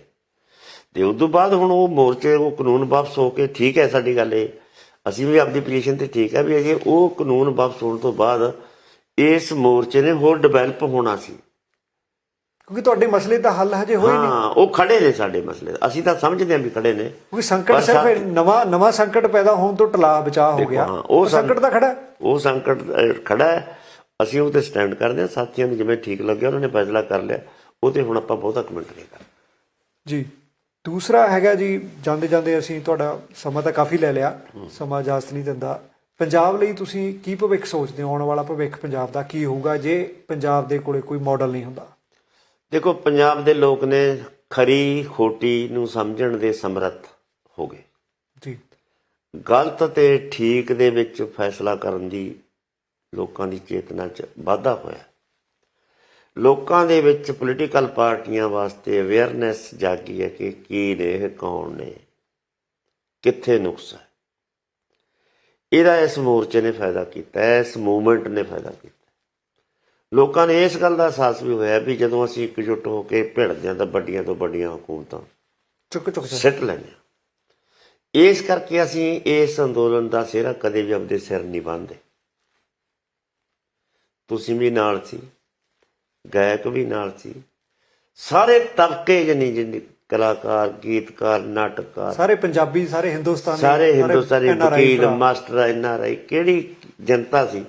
ਮਤਲਬ ਇਹ ਜਨਤਾ ਦਾ ਇੱਕ ਅੰਦੋਲਨ ਸੀ। ਅਸੀਂ, ਜਨਤਾ ਨੇ ਸਾਨੂੰ ਮੂਹਰੇ ਪ੍ਰਵਾਨ ਕੀਤਾ, ਸਾਡੀ ਅਗਵਾਈ ਹੋਈ। ਅਸੀਂ ਦਰੁਸਤ ਅਗਵਾਈ ਦੇ ਵਿੱਚ ਊਣਤਾਈ ਨਹੀਂ ਰਹਿਣ ਦਿੱਤੀ ਜੀ। ਊਣਤਾਈਆਂ ਰਹਿ ਗਈਆਂ ਹੋਣਗੀਆਂ, ਰਿਵਿਊ ਦਾ ਚਿੱਟਾ ਉਹ ਸਾਡਾ ਆਪਦਾ ਅੰਦਰਲਾ, ਪਰ ਅਸੀਂ ਲੋਕਾਂ ਦੀਆਂ ਆਸਾਂ ਤੇ ਪੂਰੇ ਉੱਥੋਂ ਤੱਕ ਉਤਰੇ ਹਾਂ। ਹੋਰ ਉਮੀਦਾਂ ਸਾਡੇ ਕੋਲ ਤੇ ਵੱਜੀਆਂ ਨੇ ਲੋਕਾਂ ਨੂੰ, ਉਹ ਕੌਣ ਪੂਰੀਆਂ ਕਰ ਸਕਦਾ ਹੈ? ਇਹ ਨਤਾਰਾ ਲੋਕ ਕਰ ਲੈਣਗੇ, ਫੈਸਲਾ ਕਰ ਲੈਣਗੇ। ਆਉਣ ਵਾਲਾ ਸਮਾਂ ਜਿਹੜਾ ਚੰਗਾ ਹੀ ਹੋਊਗਾ, ਗਲਤ ਦਿਸ਼ਾ 'ਚ ਨਹੀਂ ਜਾਂਦਾ। ਜਿਹੜਾ ਤੁਹਾਨੂੰ ਮਾੜਾ ਲੱਗਦਾ ਨਾ ਵਕਤੀ ਤੌਰ 'ਤੇ, ਉਹਦੇ ਵਿੱਚ ਵੀ ਬਹੁਤ ਕੁਝ ਚੰਗਾ ਨਿਕਲੂਗਾ, ਤੁਸੀਂ ਦੇਖੋਗੇ। ਇਹਨੇ ਇੱਕ ਬਹੁਤ ਵਧੀਆ ਦਿਸ਼ਾ ਲੈਣੀ ਹੈ। ਨੇਤਰ ਨੇ ਨਿਖਰਨਗੇ, ਝਾਰਨੇ ਲੱਗਦੇ ਹੁੰਦੇ ਨੇ, ਕੱਟੇ ਦਾਣੇ, ਛੋਟੇ ਦਾਣੇ, ਮਾੜੇ ਦਾਣੇ ਨਿਕਲ ਜਾਂਦੇ ਨੇ, ਅੱਬਲ ਅੱਬਲ ਰਹਿ ਜਾਂਦੇ ਨੇ। ਪੱਠੇ ਦੇ ਵਿੱਚ ਦੇਖਣ ਵੇਲੇ ਜਦੋਂ ਆਪਾਂ ਇੱਟਾਂ ਪਾਉਂਦੇ ਨਾ ਕੱਚੀਆਂ, ਸਾਰੀਆਂ ਸੁੰਦਰ ਲੱਗਦੀਆਂ ਹੁੰਦੀਆਂ। ਜਦੋਂ ਜਿਉਂ-ਜਿਉਂ ਉਹ ਭੱਠੀ 'ਚ ਪਾਈ ਜਾਂਦੇ ਆ, ਪਿੱਲੀਆਂ ਅੱਡ, ਖੰਘਰ ਅੱਡ ਅਤੇ ਅੱਬਲ ਅੱਡ ਉਹ ਨਿਕਲ ਕੇ ਆ ਜਾਂਦੇ ਨੇ। ਐਂ ਲੋਕ ਕੱਢ ਲੈਣਗੇ ਸਾਰੇ ਅੱਬਲ ਅਤੇ ਖੰਘਰ, ਨਖੇਰ ਲੈਣਗੇ ਲੋਕ ਫੈਸਲਾ ਕਰਨ ਦੇ ਸਮਰੱਥ। ਉਗਰਾਹਾਂ ਸਾਹਿਬ, ਜਾਂਦੇ ਜਾਂਦੇ ਇਹ ਵੀ ਜਿਹੜਾ ਤੁਹਾਡਾ 34 ਸਾਲ ਦਾ ਕਿਸਾਨੀ ਸੰਘਰਸ਼ ਦੇ ਵਿੱਚ ਤਜਰਬਾ ਰਿਹਾ, ਤੁਸੀਂ ਹਰ ਪੰਜਾਬ ਦੇ ਇੱਕ ਪਿੰਡ ਨੂੰ ਜਾਣਦੇ ਹੋ, ਪਿੰਡਾਂ ਦੇ ਵਿੱਚ ਜਾਣ ਦਾ ਤੁਹਾਨੂੰ ਮੌਕਾ ਮਿਲਿਆ, ਲੋਕਾਂ ਨਾਲ ਤੁਹਾਡਾ ਰਾਬਤਾ ਬਣਿਆ, ਪਰ ਤੁਸੀਂ ਸਿਆਸਤ ਤੋਂ ਦੂਰ ਰਹੇ। ਤੁਸੀਂ ਆਪਣੇ ਲੋਕਾਂ ਦੇ ਲਈ ਲੜਾਈ ਲੜਨ ਦੇ ਲਈ ਤਤਪਰ ਰਹੇ। ਇਹ ਅੰਦੋਲਨ ਦੇ ਵਿੱਚ ਤੁਸੀਂ ਕੀ ਨਵਾਂ ਦੇਖਿਆ ਜਿਹੜਾ ਤੁਸੀਂ 11 ਮਹੀਨੇ 12 ਮਹੀਨੇ ਲੜਿਆ, ਬੜੀ ਸ਼ਿੱਦਤ ਦੇ ਨਾਲ, ਬੜੇ ਠਰਮੇ ਦੇ ਨਾਲ ਤੁਸੀਂ ਮੋਦੀ ਸਰਕਾਰ ਨੂੰ ਕਿਵੇਂ ਝੁਕਾਉਣ ਦਾ ਤਜਰਬਾ ਕਿੱਦਾਂ ਦਾ ਰਿਹਾ? ਕਿਉਂਕਿ ਐਡਾ ਵੱਡਾ ਸ਼ਾਸਕ ਹੋਵੇ ਦੇਸ਼ ਦੇ ਵਿੱਚ, ਐਡੀ ਵੱਡੀ ਤਕੜੀ ਮੈਜੋਰਟੀ ਵਾਲੀ ਸਰਕਾਰ ਹੋਵੇ, ਉਹਨੂੰ ਝੁਕਾਉਣ ਦੇ ਲਈ ਤੁਹਾਨੂੰ ਕਿੰਨਾ ਕੁ ਜ਼ੋਰ ਲਾਉਣਾ ਪਿਆ? ਇਹਦੇ ਵਿੱਚ ਜ਼ੋਰ ਇਹਦੇ 'ਚ ਲੱਗਿਆ ਤਰਤੀਬ ਨਾਲ ਜੀ। ਇਹਦੇ 'ਚ ਜ਼ੋਰ ਇਸ ਕਰਕੇ ਲੱਗਿਆ ਵੀ ਮਿਨੀਮਮ ਪ੍ਰੋਗਰਾਮ ਤੇ ਵੱਖਰੇ ਰਹਿੰਦੇ ਹੋਏ ਵੀ ਕਿਸੇ ਇੱਕ ਇਸ਼ੂ ਦੇ ਉੱਤੇ ਇਕੱਠੇ ਹੋ ਕੇ ਵੀ ਲੜਿਆ ਜਾ ਸਕਦਾ। ਵੱਡੇ ਵਿਚਾਰਧਾਰਕ ਵੱਖਰੇਵੇਂ ਹੋਣ ਤੋਂ ਬਾਅਦ ਵੀ ਇਕਜੁੱਟ ਹੋ ਕੇ ਵੱਡੇ ਦੁਸ਼ਮਣ ਨੂੰ ਢਾਉਣ ਦੀ ਖਾਤਰ ਛੋਟੇ ਦੁਸ਼ਮਣਾਂ ਦਾ ਸਹਿਯੋਗ ਲਿਆ ਜਾ ਸਕਦਾ। ਇਸ ਅੰਦੋਲਨ ਦੇ ਵਿੱਚ ਅਸੀਂ ਉਹ ਸਾਰਾ ਕੁਛ ਕੀਤਾ। ਇਹ ਅਸੀਂ ਇੱਕ ਨਵਾਂ ਤਜਰਬਾ ਹੰਢਾ ਕੇ ਲੈ ਕੇ, ਜਿਹੜੀਆਂ ਪੋਲੀਟੀਕਲ ਪਾਰਟੀਆਂ ਉਹਨਾਂ ਨੀਤੀਆਂ 'ਤੇ ਕੰਮ ਕਰਦੀਆਂ ਸੀ ਜਿਹੜੀਆਂ ਮੋਦੀ ਹਕੂਮਤ ਨੇ ਲਾਗੂ ਕੀਤੀਆਂ, ਉਹਨਾਂ ਹਕੂਮਤਾਂ ਨੂੰ ਵੀ, ਉਹਨਾਂ ਹਕੂਮਤਾਂ ਦਾ ਸਹਿਯੋਗ ਵੀ ਇਸ ਅੰਦੋਲਨ ਦੇ ਵਿੱਚ ਰਿਹਾ। ਹਾਲਾਂਕਿ ਉਹ ਨੀਤੀਆਂ 'ਤੇ ਜਦੋਂ ਆ ਕੇ ਦੁਬਾਰੇ ਸੱਤਾ 'ਚ ਆ ਗਏ, ਉਹੀ ਨੀਤੀਆਂ ਉਹ ਲਾਗੂ ਕਰਨਗੇ ਜੀ, ਪਰ ਅਸੀਂ ਉਹਨਾਂ ਦੇ ਵਿਰੋਧ ਨੂੰ ਵਰਤਿਆ, ਜਿਹਦਾ ਇਸ ਅੰਦੋਲਨ ਨੂੰ ਫਾਇਦਾ ਹੋਇਆ। ਇਸ ਕਰਕੇ ਅਸੀਂ ਇਹ ਸਮਝਦੇ ਹਾਂ ਵੀ ਇਸ ਅੰਦੋਲਨ ਤੋਂ ਅਸੀਂ ਇਹ ਸਿੱਖਿਆ ਵੀ ਕਿਸੇ ਵੀ ਸਟੇਜ 'ਤੇ ਆ ਕੇ ਵੱਡੇ ਦੁਸ਼ਮਣ ਨੂੰ ਹਰਾਉਣ ਦੀ ਖਾਤਰ ਛੋਟੇ ਨਾਲ ਸਮਝੌਤਾ ਕੀਤਾ ਜਾ ਸਕਦਾ। ਜੀ, ਕਿਉਂਕਿ ਕਾਫੀ ਵੱਡਾ ਸੰਘਰਸ਼ ਸੀਗਾ ਤੁਹਾਡਾ। ਮੋਦੀ, ਪ੍ਰਧਾਨ ਮੰਤਰੀ ਮੋਦੀ ਦੀ ਤੁਸੀਂ ਨੂੰ ਕਿਵੇਂ ਦੇਖਦੇ ਹੋ? ਕਿਸ ਤਰ੍ਹਾਂ ਉਹਨੇ? ਮੋਦੀ ਈਗੋ ਬਹੁਤ ਹੈ, ਹੰਕਾਰੀ ਹੈ, ਜਿਹਦੇ ਕਰਕੇ ਉਹ ਇੱਕ ਕ੍ਰਿਮੀਨਲ ਸੋਚ ਤੇ ਵਾਲਾ ਫਿਰਕੂ ਫਾਂਸੀਵਾਦੀ ਪਹੁੰਚ ਵਾਲਾ ਬੰਦਾ ਹੈ। ਜਾਨੀ ਜੇ ਕਹਿ ਦਈਏ ਵੀ ਜਿਹੇ ਕਾਤਲ ਨਹੀਂ ਕਿਸਮ ਦੇ ਬੰਦੇ ਹੁੰਦੇ, ਕਾਤਲ ਕਿਸਮ ਦੇ ਬੰਦੇ ਹੁੰਦੇ ਮਨੁੱਖਤਾ ਨਾਲ, ਜਿਨ੍ਹਾਂ ਨੂੰ ਕੋਈ ਹੇਜ ਪਿਆਰ ਨਹੀਂ ਹੁੰਦਾ, ਉਹ ਇਸ ਕਿਸੇ ਵੀ ਹੱਦ ਤੱਕ ਜਾਣ ਵਾਲਾ ਬੰਦਾ ਹੈ, ਇਸ ਕਿਸਮ ਦਾ ਬੰਦਾ ਅਸੀਂ ਉਹਨੂੰ ਦੇਖਿਆ ਹੈ। ਤੇ ਵਨ ਮੈਨ ਸਿੰਗਲ ਅਥਾਰਟੀ ਸਮਝਦਾ ਉਹ ਆਪਣੇ ਆਪ ਨੂੰ ਵੀ ਮੈਂ ਹੀ ਹਾਂ ਜੋ ਕੁਛ ਹਾਂ। ਕੋਈ ਵੀ ਫੈਸਲਾ ਅੱਜ ਤੱਕ ਉਹਨੇ ਜਿੰਨੇ ਵੀ ਕੀਤੇ ਨੇ ਆ ਕਾਨੂੰਨਾਂ ਵਾਲਾ ਕਿਸੇ ਨੂੰ ਨਹੀਂ ਪੁੱਛਿਆ, ਤੁਹਾਨੂੰ ਵੀ ਨਹੀਂ ਸੀ, ਸਾਨੂੰ ਵੀ ਨਹੀਂ ਸੀ ਵੀ ਆ ਇੱਕਦਮ ਹੀ ਐਲਾਨ ਕਿਵੇਂ ਕਰ ਦੂਗਾ ਯਾਰ। ਕੈਬਨਿਟ ਨੂੰ ਸੱਦੂ, ਉਹਦੇ ਨਾਲ ਸਲਾਹ ਕਰੂਗਾ, ਉਹ ਵੀ ਕਰੋਨਾ 'ਚ। ਹਾਂ, ਫਿਰ ਫੈਸਲਾ ਕਰੂ ਲਾਗੂ ਕਰਨ ਵੇਲੇ ਵੀ ਤੇ ਵਾਪਸ ਲੈਣ ਵੇਲੇ ਵੀ। ਇਸੇ ਤਰ੍ਹਾਂ ਲਾਕਡਾਊਨ ਕਿਸੇ ਨੂੰ ਨਹੀਂ ਪੁੱਛਿਆ, ਨੋਟਬੰਦੀ ਕਿਸੇ ਨੂੰ ਨਹੀਂ ਪੁੱਛਿਆ। ਜਿੰਨੇ ਨੇ ਫੈਸਲੇ ਕੀਤੇ ਨੇ ਸਿੰਗਲ ਮੈਨ ਆਪਣੀ ਮਰਜ਼ੀ ਨਾਲ ਫੈਸਲੇ ਕਰਦਾ ਹੈ। ਇਹਦੇ 'ਚ ਮਤਲਬ ਇਸ ਤਰ੍ਹਾਂ ਦੀ ਜਿਹੜੀ ਲਾਈਨ ਹੈ, ਇਹ ਈਗੋ ਵਾਲੀ ਲਾਈਨ, ਇਹ ਬਹੁਤਾ ਚਿਰ ਨਹੀਂ ਚੱਲਦੀ ਹੁੰਦੀ। ਲੋਕ ਬਰਦਾਸ਼ਤ ਨਹੀਂ ਇਹਨੂੰ ਕਰਦੇ ਹੁੰਦੇ, ਉਹ ਡਿੱਗਦੇ ਹੁੰਦੇ ਨੇ, ਖਤਾ ਖਾਂਦੇ ਹੁੰਦੇ ਨੇ, ਤੇ ਛੇਤੀ ਜਾਊਗਾ, ਤੁਸੀਂ ਦੇਖੋਗੇ ਜੀ। ਪ੍ਰਧਾਨ ਸਾਹਿਬ, ਮੋਦੀ ਤੋਂ ਨਾਲ ਜੇ ਆਪਾਂ ਗੱਲ ਕਰੀਏ ਅਰਵਿੰਦ ਕੇਜਰੀਵਾਲ ਦੀ, ਦਿੱਲੀ ਦੇ ਮੁੱਖ ਮੰਤਰੀ ਦੀ, ਉਹ ਵੀ ਪੰਜਾਬ ਦੇ ਵਿੱਚ ਹੁਣ ਆਪਣੀ ਸਿਆਸੀ ਕਿਸਮਤ ਅਜਮਾ ਰਹੇ ਨੇ। ਉਹਨਾਂ ਦੇ ਵਿੱਚ ਤੇ ਅਕਾਲੀ ਦਲ ਦੇ ਸਰਪ੍ਰਸਤ ਪ੍ਰਕਾਸ਼ ਸਿੰਘ ਬਾਦਲ ਦੇ ਵਿੱਚ ਕੀ ਫਰਕ ਹੈ? ਮੈਨੂੰ ਤਾਂ ਕੋਈ ਫਰਕ ਨਹੀਂ ਲੱਗਦਾ ਜੀ। ਉਹ ਵੀ ਉਹੀ ਨੀਤੀਆਂ ਤੇ ਚੱਲਿਆ, ਪ੍ਰਕਾਸ਼ ਸਿੰਘ ਬਾਦਲ ਵੀ ਉਸੇ ਤੇ ਚੱਲਿਆ, ਅਮਰਿੰਦਰ ਵੀ ਉਸੇ ਤੇ ਚੱਲਦਾ, ਮੋਦੀ ਵੀ ਉਸੇ ਤੇ ਚੱਲਦਾ, ਮਨਮੋਹਨ ਵੀ ਉਸੇ ਤੇ ਚੱਲਦਾ, ਯੂਪੀ ਦਾ ਜੋਗੀ ਵੀ ਉਸੇ ਤੇ ਚੱਲਦਾ, ਹਰਿਆਣੇ ਦਾ ਖੱਟਰ ਵੀ ਉਸੇ ਤੇ ਚੱਲਦਾ। ਨੀਤੀਆਂ ਤੇ ਤਾਂ ਕੋਈ ਰੌਲਾ ਹੀ ਨਹੀਂ, ਇਹਨਾਂ ਦਾ ਬੰਦਿਆਂ ਤੇ ਰੌਲਾ, ਪੱਗਾਂ ਤੇ ਰੌਲਾ। ਕਿਸੇ ਨੇ ਮਾੜਾ ਮੋਟਾ ਸਕੂਲਾਂ ਦਾ ਸੁਧਾਰ ਕੇ ਕਰਤਾ, ਕਿਸੇ ਨੇ ਕੋਈ ਮਾੜੀ ਮੋਟੀ ਕਲੀ ਕੁਲੀ ਜਿਹੀ ਕਰਵਾਤੀ, ਕਿਸੇ ਨੇ ਕਿਸੇ ਨੂੰ ਨੌਕਰੀ ਦਿੱਤੀ, ਕਿਸੇ ਨੇ ਕੋਈ ਗਲੀਆਂ ਸਾਫ਼ ਕਰਵਾਤੀਆਂ। ਇਹ ਕੋਈ ਪਾਲਿਸੀ ਨਹੀਂ ਹੈ। ਇਹ ਨੀਤੀਆਂ ਤੇ ਦੱਸੋ ਨਾ, ਇਹਨਾਂ 'ਚ ਜਿੰਨੇ ਮੈਂ ਨਾਂ ਗਿਣੇ ਨੇ, ਕੋਈ ਵੀ ਇਹੋ ਜਿਹਾ ਨਹੀਂ ਜਿਹੜਾ ਵਰਲਡ ਟ੍ਰੇਡ ਆਰਗੇਨਾਈਜੇਸ਼ਨ ਦੀਆਂ ਨੀਤੀਆਂ ਤੋਂ ਬਾਹਰ ਹੋਵੇ। ਸਭ ਉਹੀ ਮੰਨਦੇ ਨੇ। ਨਵਜੋਤ ਸਿੱਧੂ ਪੰਜਾਬ ਮਾਡਲ ਦੀ ਗੱਲ ਕਰਦਾ। ਕਿਹੜਾ ਨਵਜੋਤ ਸਿੱਧੂ?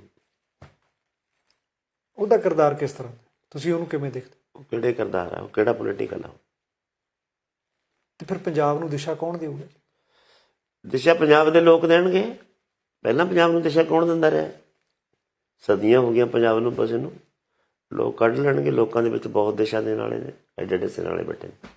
ਪੰਜਾਬੀ ਆਪਦਾ ਸਵਾਰਨਾ ਜਾਣਦੇ। ਹਾਂ, ਆਪਦਾ ਅਸੀਂ ਕਹਿੰਦੇ ਹੁੰਦੇ ਨੇ ਵੀ ਸਰਕਾਰਾਂ ਤੋਂ ਨਾ ਝਾਕ ਕਰੋ, ਆਪਦੀ ਰਾਖੀ ਆਪ ਕਰੋ। ਬਿਲਕੁਲ, ਆਪਦੀ ਰਾਖੀ ਆਪ ਹੀ ਕਰਨਗੇ ਲੋਕ। ਵਰਾਜ ਸਾਹਿਬ, ਤੁਹਾਡਾ ਬਹੁਤ ਧੰਨਵਾਦ। ਤੁਹਾਨੂੰ ਅਸੀਂ ਰਾਤ ਨੂੰ, ਅੱਧੀ ਰਾਤ ਨੂੰ ਕਸ਼ਟ ਦਿੱਤਾ ਤੇ ਤੁਸੀਂ ਬੜੇ ਆਪਣੇ ਵਿਚਾਰ ਸਾਂਝੇ ਕੀਤੇ, ਪੰਜਾਬੀਆਂ ਨੂੰ ਚਾਨਣਾ ਪਾਇਆ। ਤੁਹਾਡਾ ਬਹੁਤ ਬਹੁਤ ਧੰਨਵਾਦ। ਅੱਗੇ ਤੋਂ ਮੈਂ ਤੁਹਾਡੇ ਨਾਲ ਮੁਲਾਕਾਤ ਕਰਦੇ ਰਿਹਾ ਕਰਾਂਗੇ। ਤੇ ਇਹ ਸਨ ਭਾਰਤੀ ਕਿਸਾਨ ਯੂਨੀਅਨ ਏਕਤਾ ਉਗਰਾਹਾਂ ਦੇ ਪ੍ਰਧਾਨ ਤੇ ਪੰਜਾਬ ਦੇ ਸੀਨੀਅਰ ਆਗੂ, ਕਿਸਾਨ ਆਗੂ, ਜਿਨ੍ਹਾਂ ਦਾ 35 ਸਾਲ ਦਾ ਤਜਰਬਾ ਹੈ। ਤੇ ਉਹਨਾਂ ਨੇ ਜਿਹੜੇ ਕਿਸਾਨ ਆਗੂ ਸਿਆਸਤ ਦੇ ਵਿੱਚ ਕੁੱਦੇ ਨੇ, ਉਹਨਾਂ ਨੂੰ ਵੀ ਨਸੀਹਤ ਦਿੱਤੀ ਹੈ। ਤੇ ਉਹਨਾਂ ਨੇ ਕਿਹਾ ਸੰਯੁਕਤ ਮੋਰਚਾ ਅੱਗੇ ਤੋਂ ਵੀ ਅਗਵਾਈ ਕਰਦਾ ਰਹੂਗਾ ਤੇ ਪੰਜਾਬ ਦੇ ਹੱਕਾਂ ਦੇ ਲਈ ਲੜਦਾ ਰਹੂਗਾ। ਤੁਸੀਂ ਦੇਖਦੇ ਰਹੋ ਪ੍ਰਾਈਮ ਏਸ਼ੀਆ ਟੈਲੀਵਿਜ਼ਨ। ਤੁਹਾਡਾ ਆਪਣਾ, ਤੁਹਾਡੇ ਲਈ ਕੈਮਰਾਮੈਨ ਦੀਪਕ ਤਰੀਕੀ ਹੋਰਾਂ ਦੇ ਨਾਲ ਨਿਰਮਲ ਸਿੰਘ ਮਾਨਸ਼ਈਆ ਦੀ ਬਿਊਰੋ ਰਿਪੋਰਟ, ਚੰਡੀਗੜ੍ਹ। ਸਤਿ ਸ਼੍ਰੀ ਅਕਾਲ।